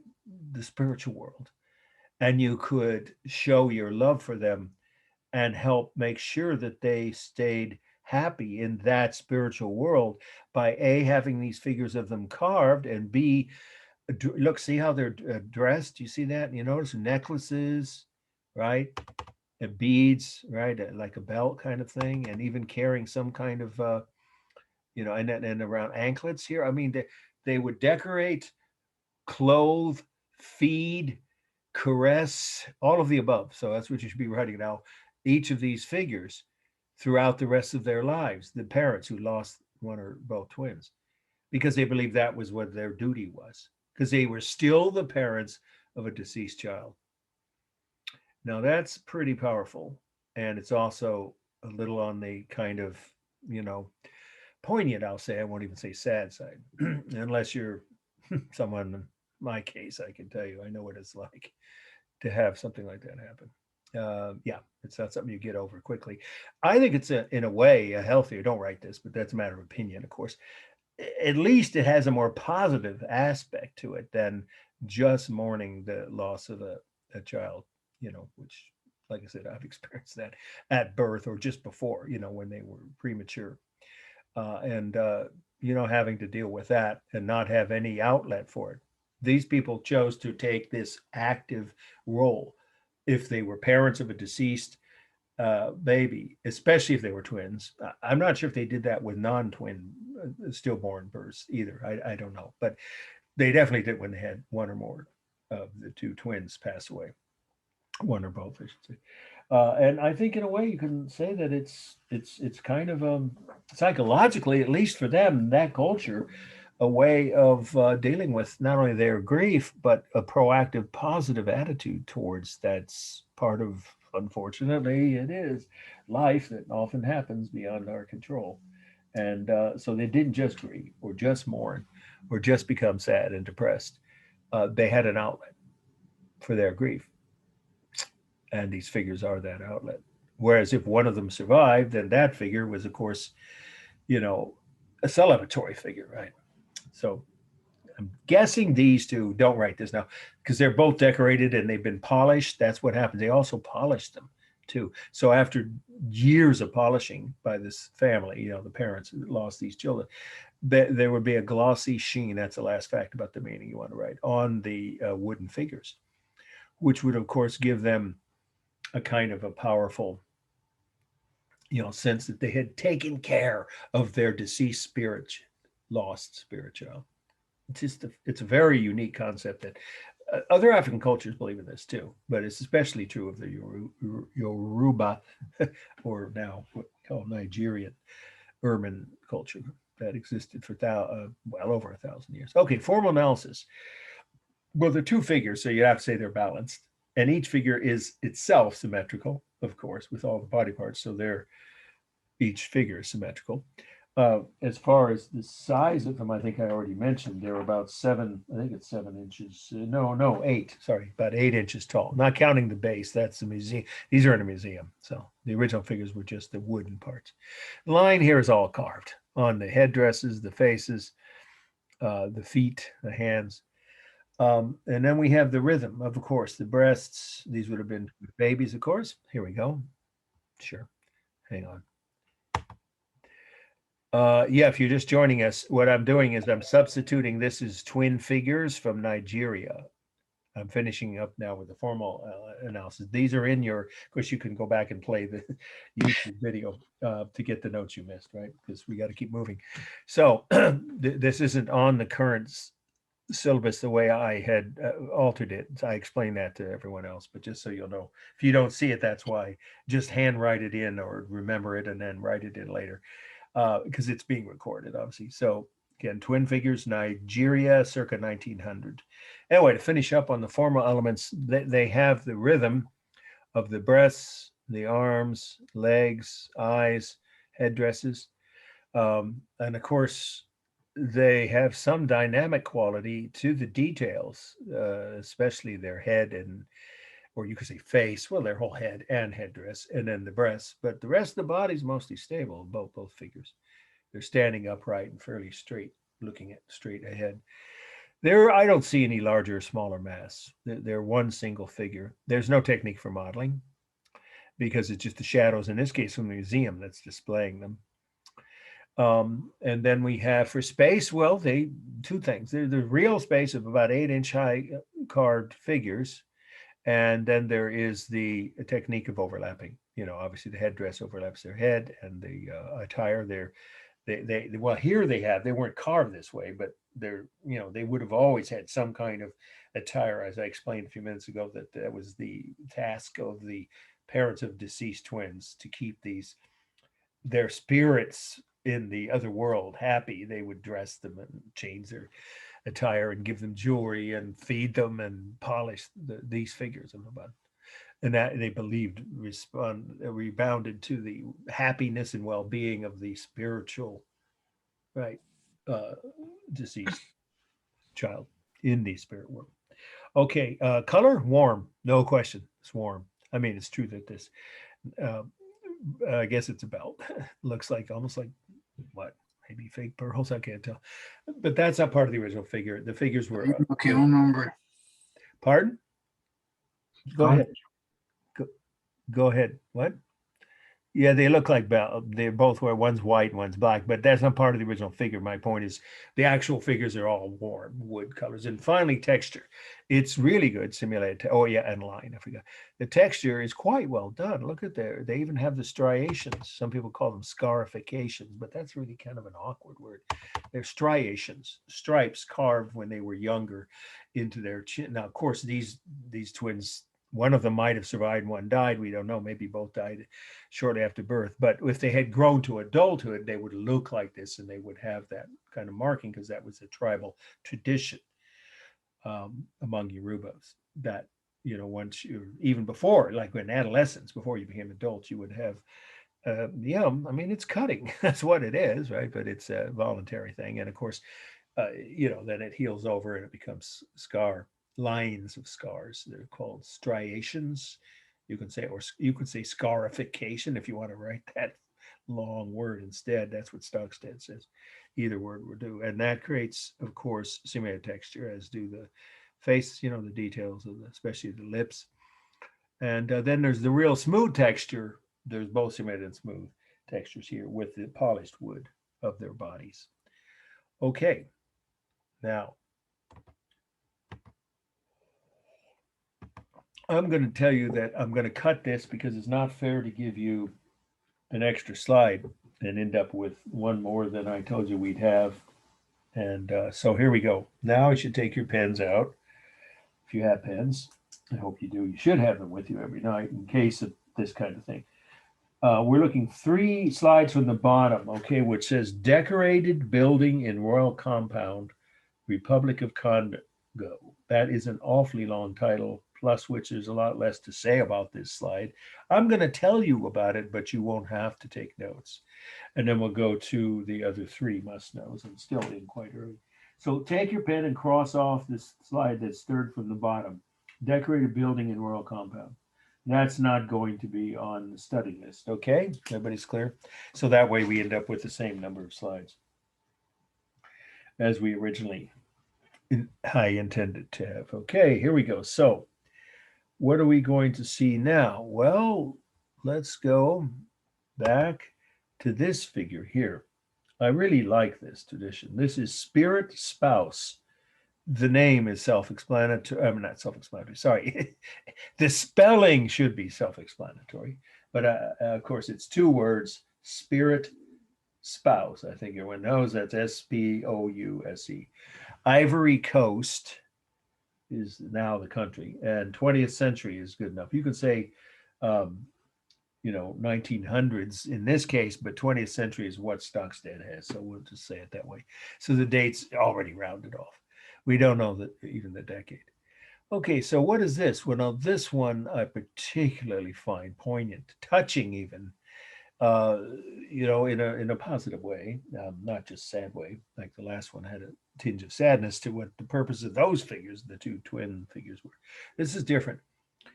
They believe this culture, now this is Ife culture actually, but you actually don't need to write that. You can just say West African, keep it simple. This is not Yoruba, but they're nearby. They're like one or two countries away from in Africa. Now it's West, just say West Africa. So this West African culture that created these kinds of carved figures called spirit spouses, they believe that everyone had in a previous existence in the spiritual world where we came from before we're born. Okay, you're following, right? It's not a slam dunk concept, but I'll explain it and repeat it if anyone still needs me to after I tell you the main point why they create these figures. They believe that in your previous existence, when you were part of the spiritual world, not yet part of this world, you had a mate, a spiritual mate. And then when you're born into this world, you miss that spiritual mate or spirit spouse. And then if something didn't work out in your own life, your actual earthly life, like you couldn't conceive for a long time after years of trying to have children, or you couldn't find a mate, or you did find one and that mate died tragically, unexpectedly, whatever, early, young, or you had a child again that might have died for some reason. If you had any kind of unhappiness in this life, you could go to a spiritualist. That's the best word we can use. You could say a shaman or holy man, and they were usually men. But I think spiritualist is good enough. Someone who was in touch with the spirit world, who then could carve for you your spirit spouse. And if you were male, your spirit spouse, if you were so inclined, of course, as a heterosexual, you would perhaps just say, I'd like to have my spirit husband, if you were female, or vice versa, if you were male. Or perhaps, and there were that far back, a same-sex spirit spouse. But whatever it was missing in that you once had in the other world, you could then be in touch with them because they would inhabit not 24 hours a day, but they could come into these figures, spiritually, symbolically, not literally, but you could then communicate with them and they could give you advice. That's what's really interesting on what to do to make your life happier and to overcome these, failings or these crises or problems, whether it was finding an appropriate mate or replacing one who died or trying to get over the death of a child or some, or even an illness, or certainly especially, if you had, no luck having children, then your spirit spouse, and usually, of course, in this culture, would be the opposite sex, could help you conceive. Whether the issue was with the male member of a couple, a married couple, or or the female isn't the issue. You would have someone from, the spirit world that you were once, a spouse, of course, means married to in the previous, spirit world you came from. Suddenly be able to come into your consciousness, we'll say, right into your, mind and your spirit, and give you advice. But only if you went to a spiritualist and you had a figure carved of what they thought or you thought that spirit spouse would have looked like. Fascinating concept. Very unique. Again, this is not typical Western culture. You don't, or at least not that I know of, not certainly since the dominance of Christianity in Western Europe. You don't usually hear that kind of concept about being in touch with past spirits that you once were married to in another world. Okay, so this one has a wonderfully expressive face. Look at the eyes are closed, and it's almost like, this spirit spouse is already thinking of ways to help their earthly spouse, right, through this tragedy or this crisis or whatever problem it is that they've been conjured up, you could say, or called on to help with. I think this one the odds are pretty good that it has to do with fertility. But that's only one of several types of purposes that the various spirit spouses could perform.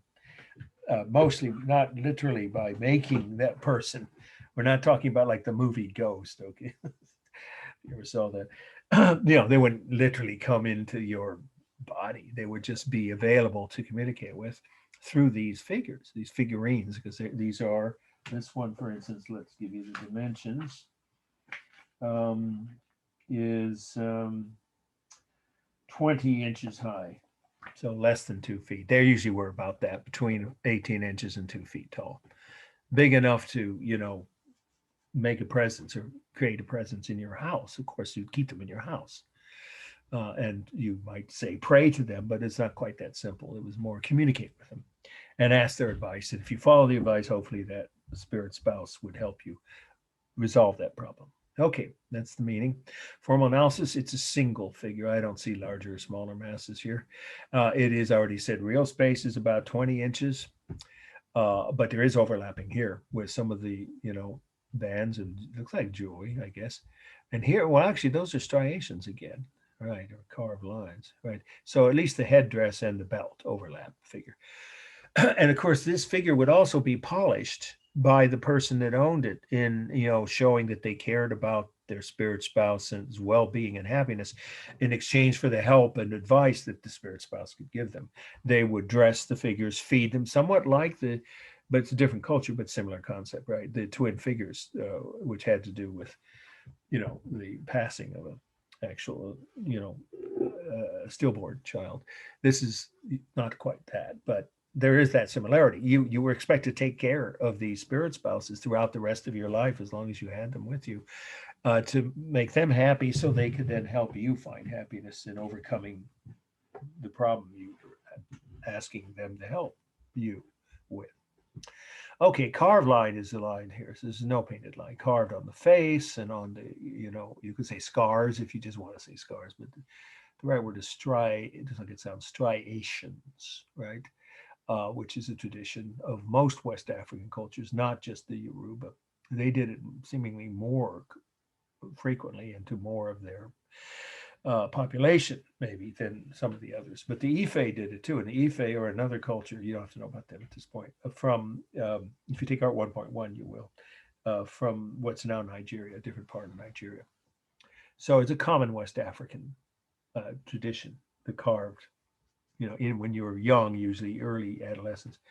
And then when you become an adult, they form a kind of decorative scar tissue. So that's done with carved line, of course, and that creates simulated texture. But there's the real smooth texture of the polished wood, too. Of course, it's a warm color, as wood is. The rhythm is obvious here. This is a female who may be trying to help one of their earthly spouse become successfully recreate, or again, it could be for a woman wanting, the other woman to help him become pregnant, or for a married couple, where they weren't having any luck and they needed help from the next world, the other world. So this creates you see that it's almost certainly a pregnant image there. The rhythm of the arms, hands, legs, eyes, of course, a lot of rhythm. And it is dynamic in some detail. The top of the head, of course, the eyes, the breasts, and the belly and the buttocks, I guess you would say, but it is upright. So the upper body is mostly stable. The lower body is, of course, tilted somewhat with the legs bent forward. So it's about equally dynamic and stable, I would say. And it's balanced. It's completely symmetrical. Like I said, I don't see any larger or smaller masses here on this figure. Okay, there we go. Let's move on to the next one. Like I said, you don't have to take notes on this because I did say to cut it. I think that the person who joined us just a few minutes ago heard me say that, right? Decorated building and rural compound. But I will tell you what it is. It was the local ruler's house, which was doubled as, or did double as a meeting house, like the Maori house that we saw. But this is also a residence. And in this particular one, from about 1980, that's fairly recent, isn't it? The tradition of actual woven decorations on the wall of geometric patterns. I love these patterns. These are very unique. I've never seen patterns quite like that. They're sort of, chevrons, right? They're not swastikas, by the way. Swastikas. Hitler bastardized that symbol. I think we covered this. Maybe it was only 1.1 where I mentioned that. I mean, they go back thousands of years, and almost every continent has had the use of swastikas. So here we're looking at something that has some evoking, sort of universal rhythm and powerful pattern that may or may not be a pattern chosen by this tribe or even just this ruler for his own house, but it probably was something general to the tribe that they like to use on the outside of their important buildings, like the royal compound buildings. This would be in the center again of a capital, a town of, this is the Ife culture, by the way. So this would have been, no, it's not Ife. I misspoke. It's not Ife. That's right. That was the previous one that I cut. So what you see is just a ruler's house, which would then be used as a meeting room. You don't have to write this, of course, for public events. Okay, and it has a classically tradition of folk art, a classically common or typical folk art pattern on the walls, all done with woven patterns, of fabric overlaid and then dyed red and white. Isn't that everything is an off kind of white with a deeper red in between the raised patterns? That's pretty much the whole meaning on this. And again, like I said, it's not going to, and a thatched roof, because these are all local materials. Talk about indigenous or natural, I should say, natural materials and architecture that is harmonious with the setting, right? Again, you could say green design. That phrase seems to evoke, a whole nother level of design, right, from a famous architect. But the concept of environmentally sensitive design, integrating with the natural setting, because the materials are all local and from that site and totally natural. The only thing maybe but even the dye comes from plants, the local plants. They create the various colors, in this case, mostly just red and very, very off reddish pink on the lighter areas. Okay, so it's and of course thatched roof. That's about as organic as you can get, or environmentally sensitive. Okay, let's move on to, this is an important slide. All right, so second to our last one, Palace Door from Nigeria, 1910. So we actually know the date of this one. You don't use the little C. Again, Palace Door, 2 words, country, the location, Nigeria, 1910. This is Yoruba. Again, we're back to where the first slide of Africa was. That same part of Nigeria, which is south. You don't have to know where. You can just say Yoruba again, is Yoruba.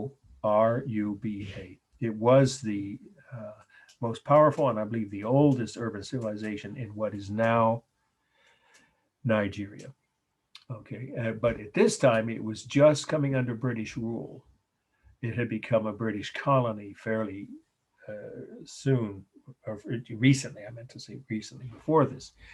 So palace, of course, would mean that a local ruler, a king, and there he is. That's a portrait of their king for that region. They had, of course, districts or regions, areas like we have states or provinces in North America and Europe, where the local ruler was considered a king, all powerful.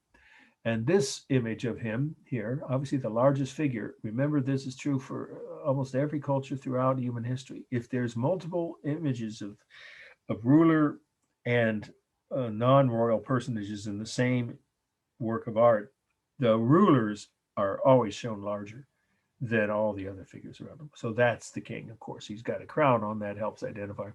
And he's riding a horse. It may not look like very much of a horse, but it's supposed to be, of course. And then there's the two of his attendants behind him. These are elders, female elders of the village.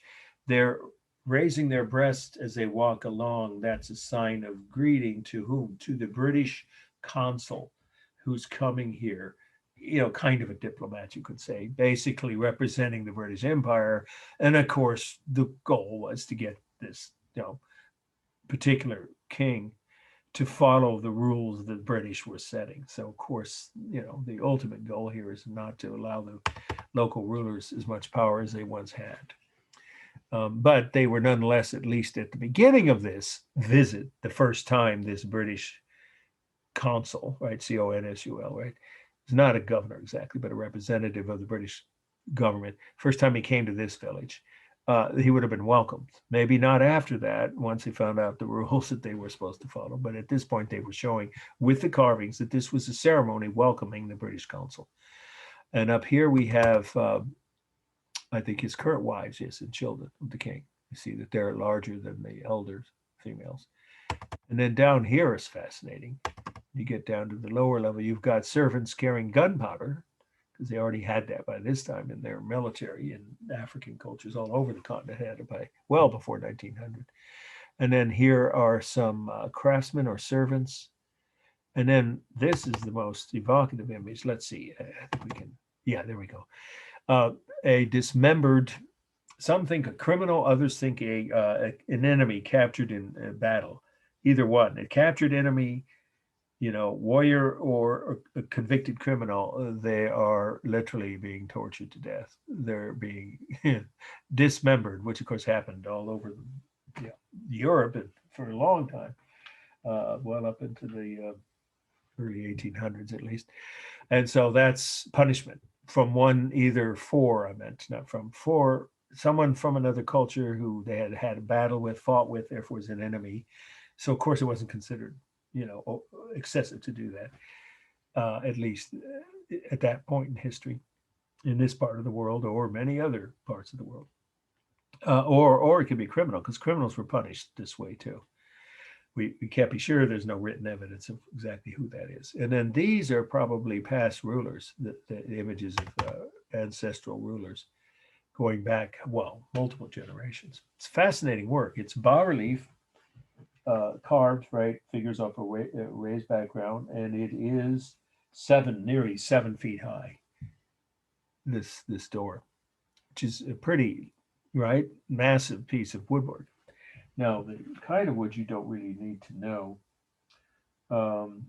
It's just wood, but it is actually painted. And I don't know if that's evident. Yeah, it is. Let's go up close. There is painting on part of the wood here, and it was much brighter, so it's faded over the decades. Of course, it's over 100 years old now. And then, of course, this would have been what you would have seen when you came, or any visitors, such as the British consul, to visit and consult with, would really tell the local king, what the new reality was of British colonial rule and what he was expected to do under British rule. But at least initially he was welcome, as I say, at this first visit as a guest, as a celebrated visitor. They would have passed through any visitor, not just the visiting, foreign dignitaries, but local other rulers from other villages even would have been required to acknowledge the importance and power, right, and the position of that ruler by seeing these figures, all of which ultimately the purpose of it is to show off the power, importance, the position, right, at the height, at the top of that culture of this local ruler, both because he's the largest figure, because he has so many servants following him and several wives, and these men would be, of course, soldiers in essence, right, carrying gunpowder for weapons to defend the royal compound if it was ever attacked. And then, of course, the punishment of someone who deserved, well, we call it capital punishment, death, is only something that would have been ordered by the king himself, who would have the power to order that. So every one of these panels, bottom line here, to finish up the meeting on this, and then we have one more slide, and we'll still end quite early, is that these were all meant, these 5 panels, 6, to evoke the power, importance, and stature, you could say, or status. That stature almost implies height. We don't mean physical height. We mean, of course, importance or status of the king in his position in that tribe. All right, formal analysis.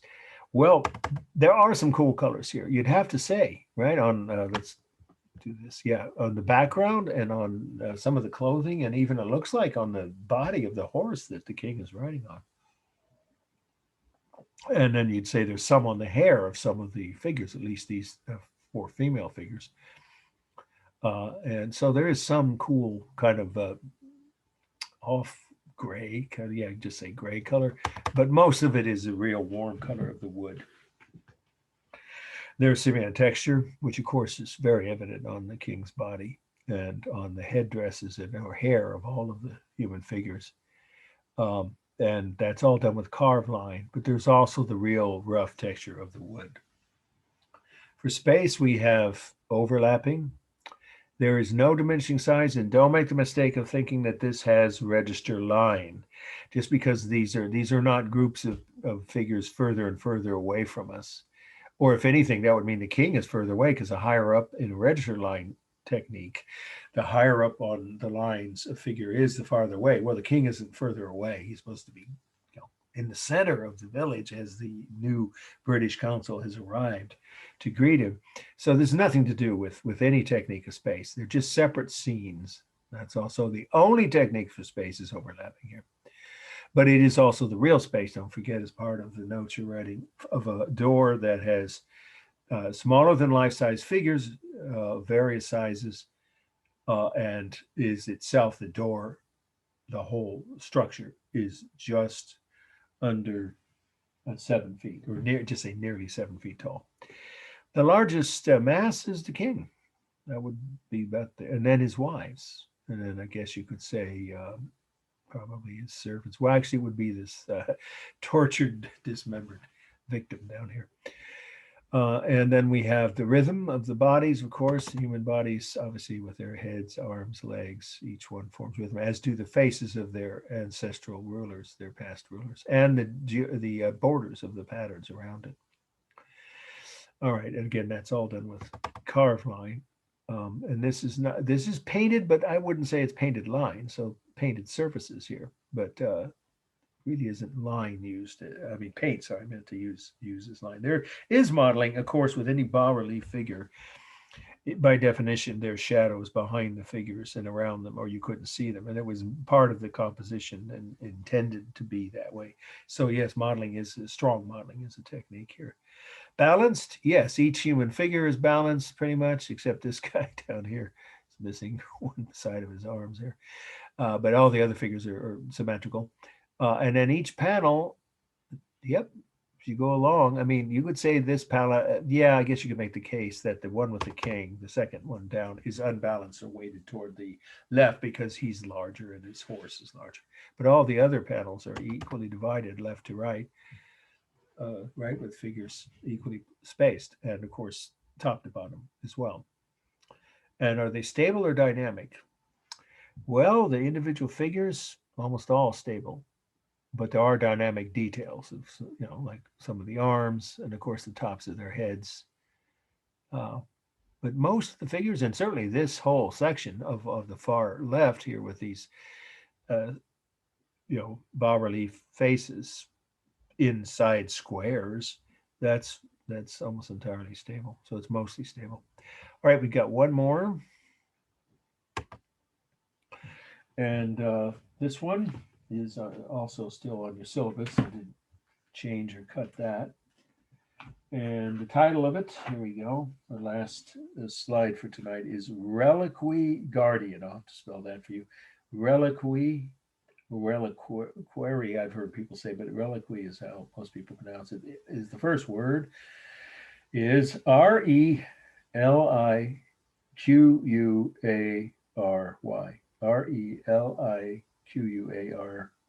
Reliquary Guardian. And of course, you probably know that word Guardian. Gabon. I'll spell that. It's a country in, again, West Africa. Gabon. Late 1800s. And that's pretty much the only way to write this one. We don't even know the decade. So that one is rounded to the century, because it's how Stockstad has it. So late 1800s, apostrophe S is the date. Okay, so what this is evoking, this figure, is again, it's a similar concept to what we saw with the last two figures, the spirit spouse and the twin figures. And this one is from a culture called Fang. Yes, like it sounds, F-A-N-G, the Fang culture or Fang tribe from Gabon. And it is about 22 inches tall, so it's almost 2 feet. And it's carved wood, of course. It's also polished. We'll get to that when we do the form analysis as we finish up here. But for that, what is it for? It was carved for a family who wanted to get, again, this is a common theme you've noticed from three of the African slides tonight, in different parts of Africa, right? That they believe most traditional African cultures or native African cultures believed in not only spirits, the spirit world, and your ancestors is existing in that world, but that you could communicate with them through some intermediary, a spiritualist or holy man, shaman, and or if need be, that shaman or spiritualist would help you do that by having a figure carved that you maybe, if you were talented, you could do it yourself, but usually you'd have to hire someone.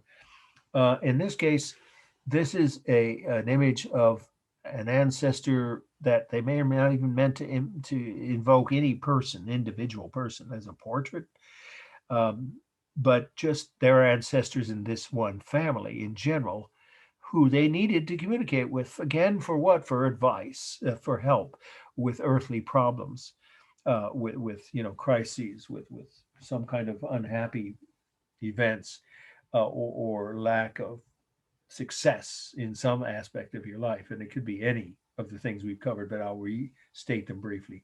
Things like, inability to have children or having children die at birth or short, as young children. Or having illness, or having, maybe one member of a certain generation, one's, sibling can't find a spouse that they're happy with, or they had one and that spouse died, whatever those reasons, or, there was some other conflict between maybe, financial, yes, they had them, right, over property, whatever, any kind of crisis or conflict that led to unhappiness, you would then be able to consult your ancestors in general. Now, this is not a specific one like a spirit spouse, but just generally all your deceased ancestors, any of them could help you with, again, advice and spiritual guidance. But how you did that was you had relics from your ancestors, deceased ancestors, in a box, usually some kind of container, usually a carved wooden box, and you place this over it. That's why it's called a reliquary. That reliquary is a container with relics from the past, right? Reliquary guardian, because then that is the conduit, the figure on top of the relics that are associated with the past or deceased relative. The two together, the box with the figure on it, provided an avenue for you to communicate, to be in touch with, to seek advice, in other words, from your deceased ancestors. So it had a very important role. Now, this is a male ancestor here. That should be rather obvious. They also had female figures. And it looks like a particularly important one, possibly a ruling class family member. It looks like a kind of a crown, and I think Stockstead assumes that that's the case. There's no written records that we have, at least for many of these figures, to know for sure, but probably was from a family of ruling class members of the ruling class of that tribe, that village, and so one of their ancestors may well have been a king, some kind of ruler. And the expression has a very, serious, right, intense look. In fact, the eyes are closed, so it appears that the spiritual world, the connection with this ancestor, whoever it was, or a group of ancestors, maybe even several generations, might be in the state of mind when you, as the living, breathing human member of a tribe that is seeking your ancestors' help, had to be in a state of meditation, a meditative state, if you want to call it that. So that's what that would indicate, the eyes being closed and the intense, if not very dour or serious expression on his face. And then even kind of, some would say it looks almost like the figure is praying. Of course, it's not literally the way we think. Some people think of prayer as in a Western sense, but the figure is obviously in a pose that would indicate a serious, intense state of mind that would perhaps help connect the spiritual world, the ancestor spirits from that world, with their human descendants when they were called upon to do so. Okay, pretty straightforward. So let's wrap it up with form analysis, and I'll stick around to answer any questions that you might have about grades or extra credit or anything that we've already covered tonight. It's a very deep, rich, I love the color of this, dark brown wood, of course, obviously, and therefore it is all warm. There are no cool colors here. Carved line creates, of course, the details on the body, right? The pecs, I guess, the upper arms here, the hands, of course, somewhat the legs, the face. It's all carved line. There's no painted line. And then it's the simulated texture is minimal. I'd say maybe on the crown and on some of the, I guess, the mouth and the hands. But most of it is the real smooth texture of polished wood. Again, these would be polished and maintained. So there's a common thread with all these different tribes and cultures throughout West Africa, that they would have, felt they had to take care of these symbolic figures to evoke or stay in touch with the spirits from the other world. So it had been polished for centuries, probably. Well, not centuries, about a century. Well, yeah, 200s, mid 1800s. So we're looking at, a texture, the real now, what's become the real smooth texture of wood. It's balanced, completely symmetrical, left to right, as intact human bodies would be. There's the rhythm, of course, of the arms. There really aren't hands. I wouldn't call them, but sort of the indication of hands, the pecs, I guess, or breasts. And of course, the legs, the eyes, lots of rhythm. Is it stable? Mostly, but there are obviously also, because it's upright and straight, looking straight at us, but there are also, of course, many dynamic details. So it's really just both. The forehead even is more pronounced than usual. The eyes, the mouth, the roundness of the legs and arms, of course, but the torso, right, and neck, and the lower legs are stable. So it's both. Is there a larger, smaller mass? If you break it down into the body of the ancestor here and the crown as two different masses, then of course the largest mass is the figure and the second largest is the crown. Then for space, it is again about just under 2 feet high, and there is overlapping, of course, of the arms over the body and the crown over the head. And there's no technique for modeling. It's just the shadows from whatever sunlight or light is striking it. Okay, I think we've covered everything. Yeah, all right. So I will go ahead and, send you guys an email as a reminder, probably before the next class, but certainly within the next 10 days, about your papers. But I just did do that. Of course, don't forget they're due on the 27th. So you have 3 weeks, but you should be starting, if you haven't already picked something, you should definitely do that as soon as you can, by the weekend, I would say, and begin to do the research. And you can query me with questions or even email me a draft of the paper to see if you're missing anything, but don't wait till 24 hours for it to do if you're going to do that. And of course, about your grades, you can email me at any point, like I've said, all semester long, for your total points and what that leaves you, where it leaves you with your letter grade as to how many more points you need to get an A. I assume most everyone wants an A. But if you're one of those who hasn't done your first paper, I'm just going to keep saying it because there's time's running out. It's running short. You've got a second paper due, as I just said, and final, plus other class assignments and other classes. So if you haven't done your first paper, you really should get busy and get that done first. Okay. All right. Anybody have any questions about anything we covered tonight, or grades or extra credit?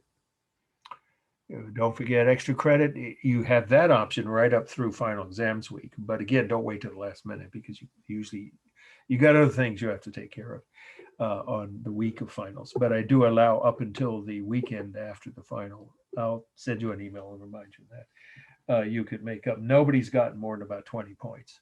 Some of you won't need that many more points, but if you're one of those who are not sure, you might want to take advantage of that and start doing some of the extra credit options in the next week or so. All right. Any other questions from anybody at all? Nope. Have a wonderful evening. Yeah, you too. Thank you, guys. I appreciate your comments and questions. Okay, well, we'll see you a week from tonight, and good luck with the starting point of your papers. Okay. Take care. All right. Good night.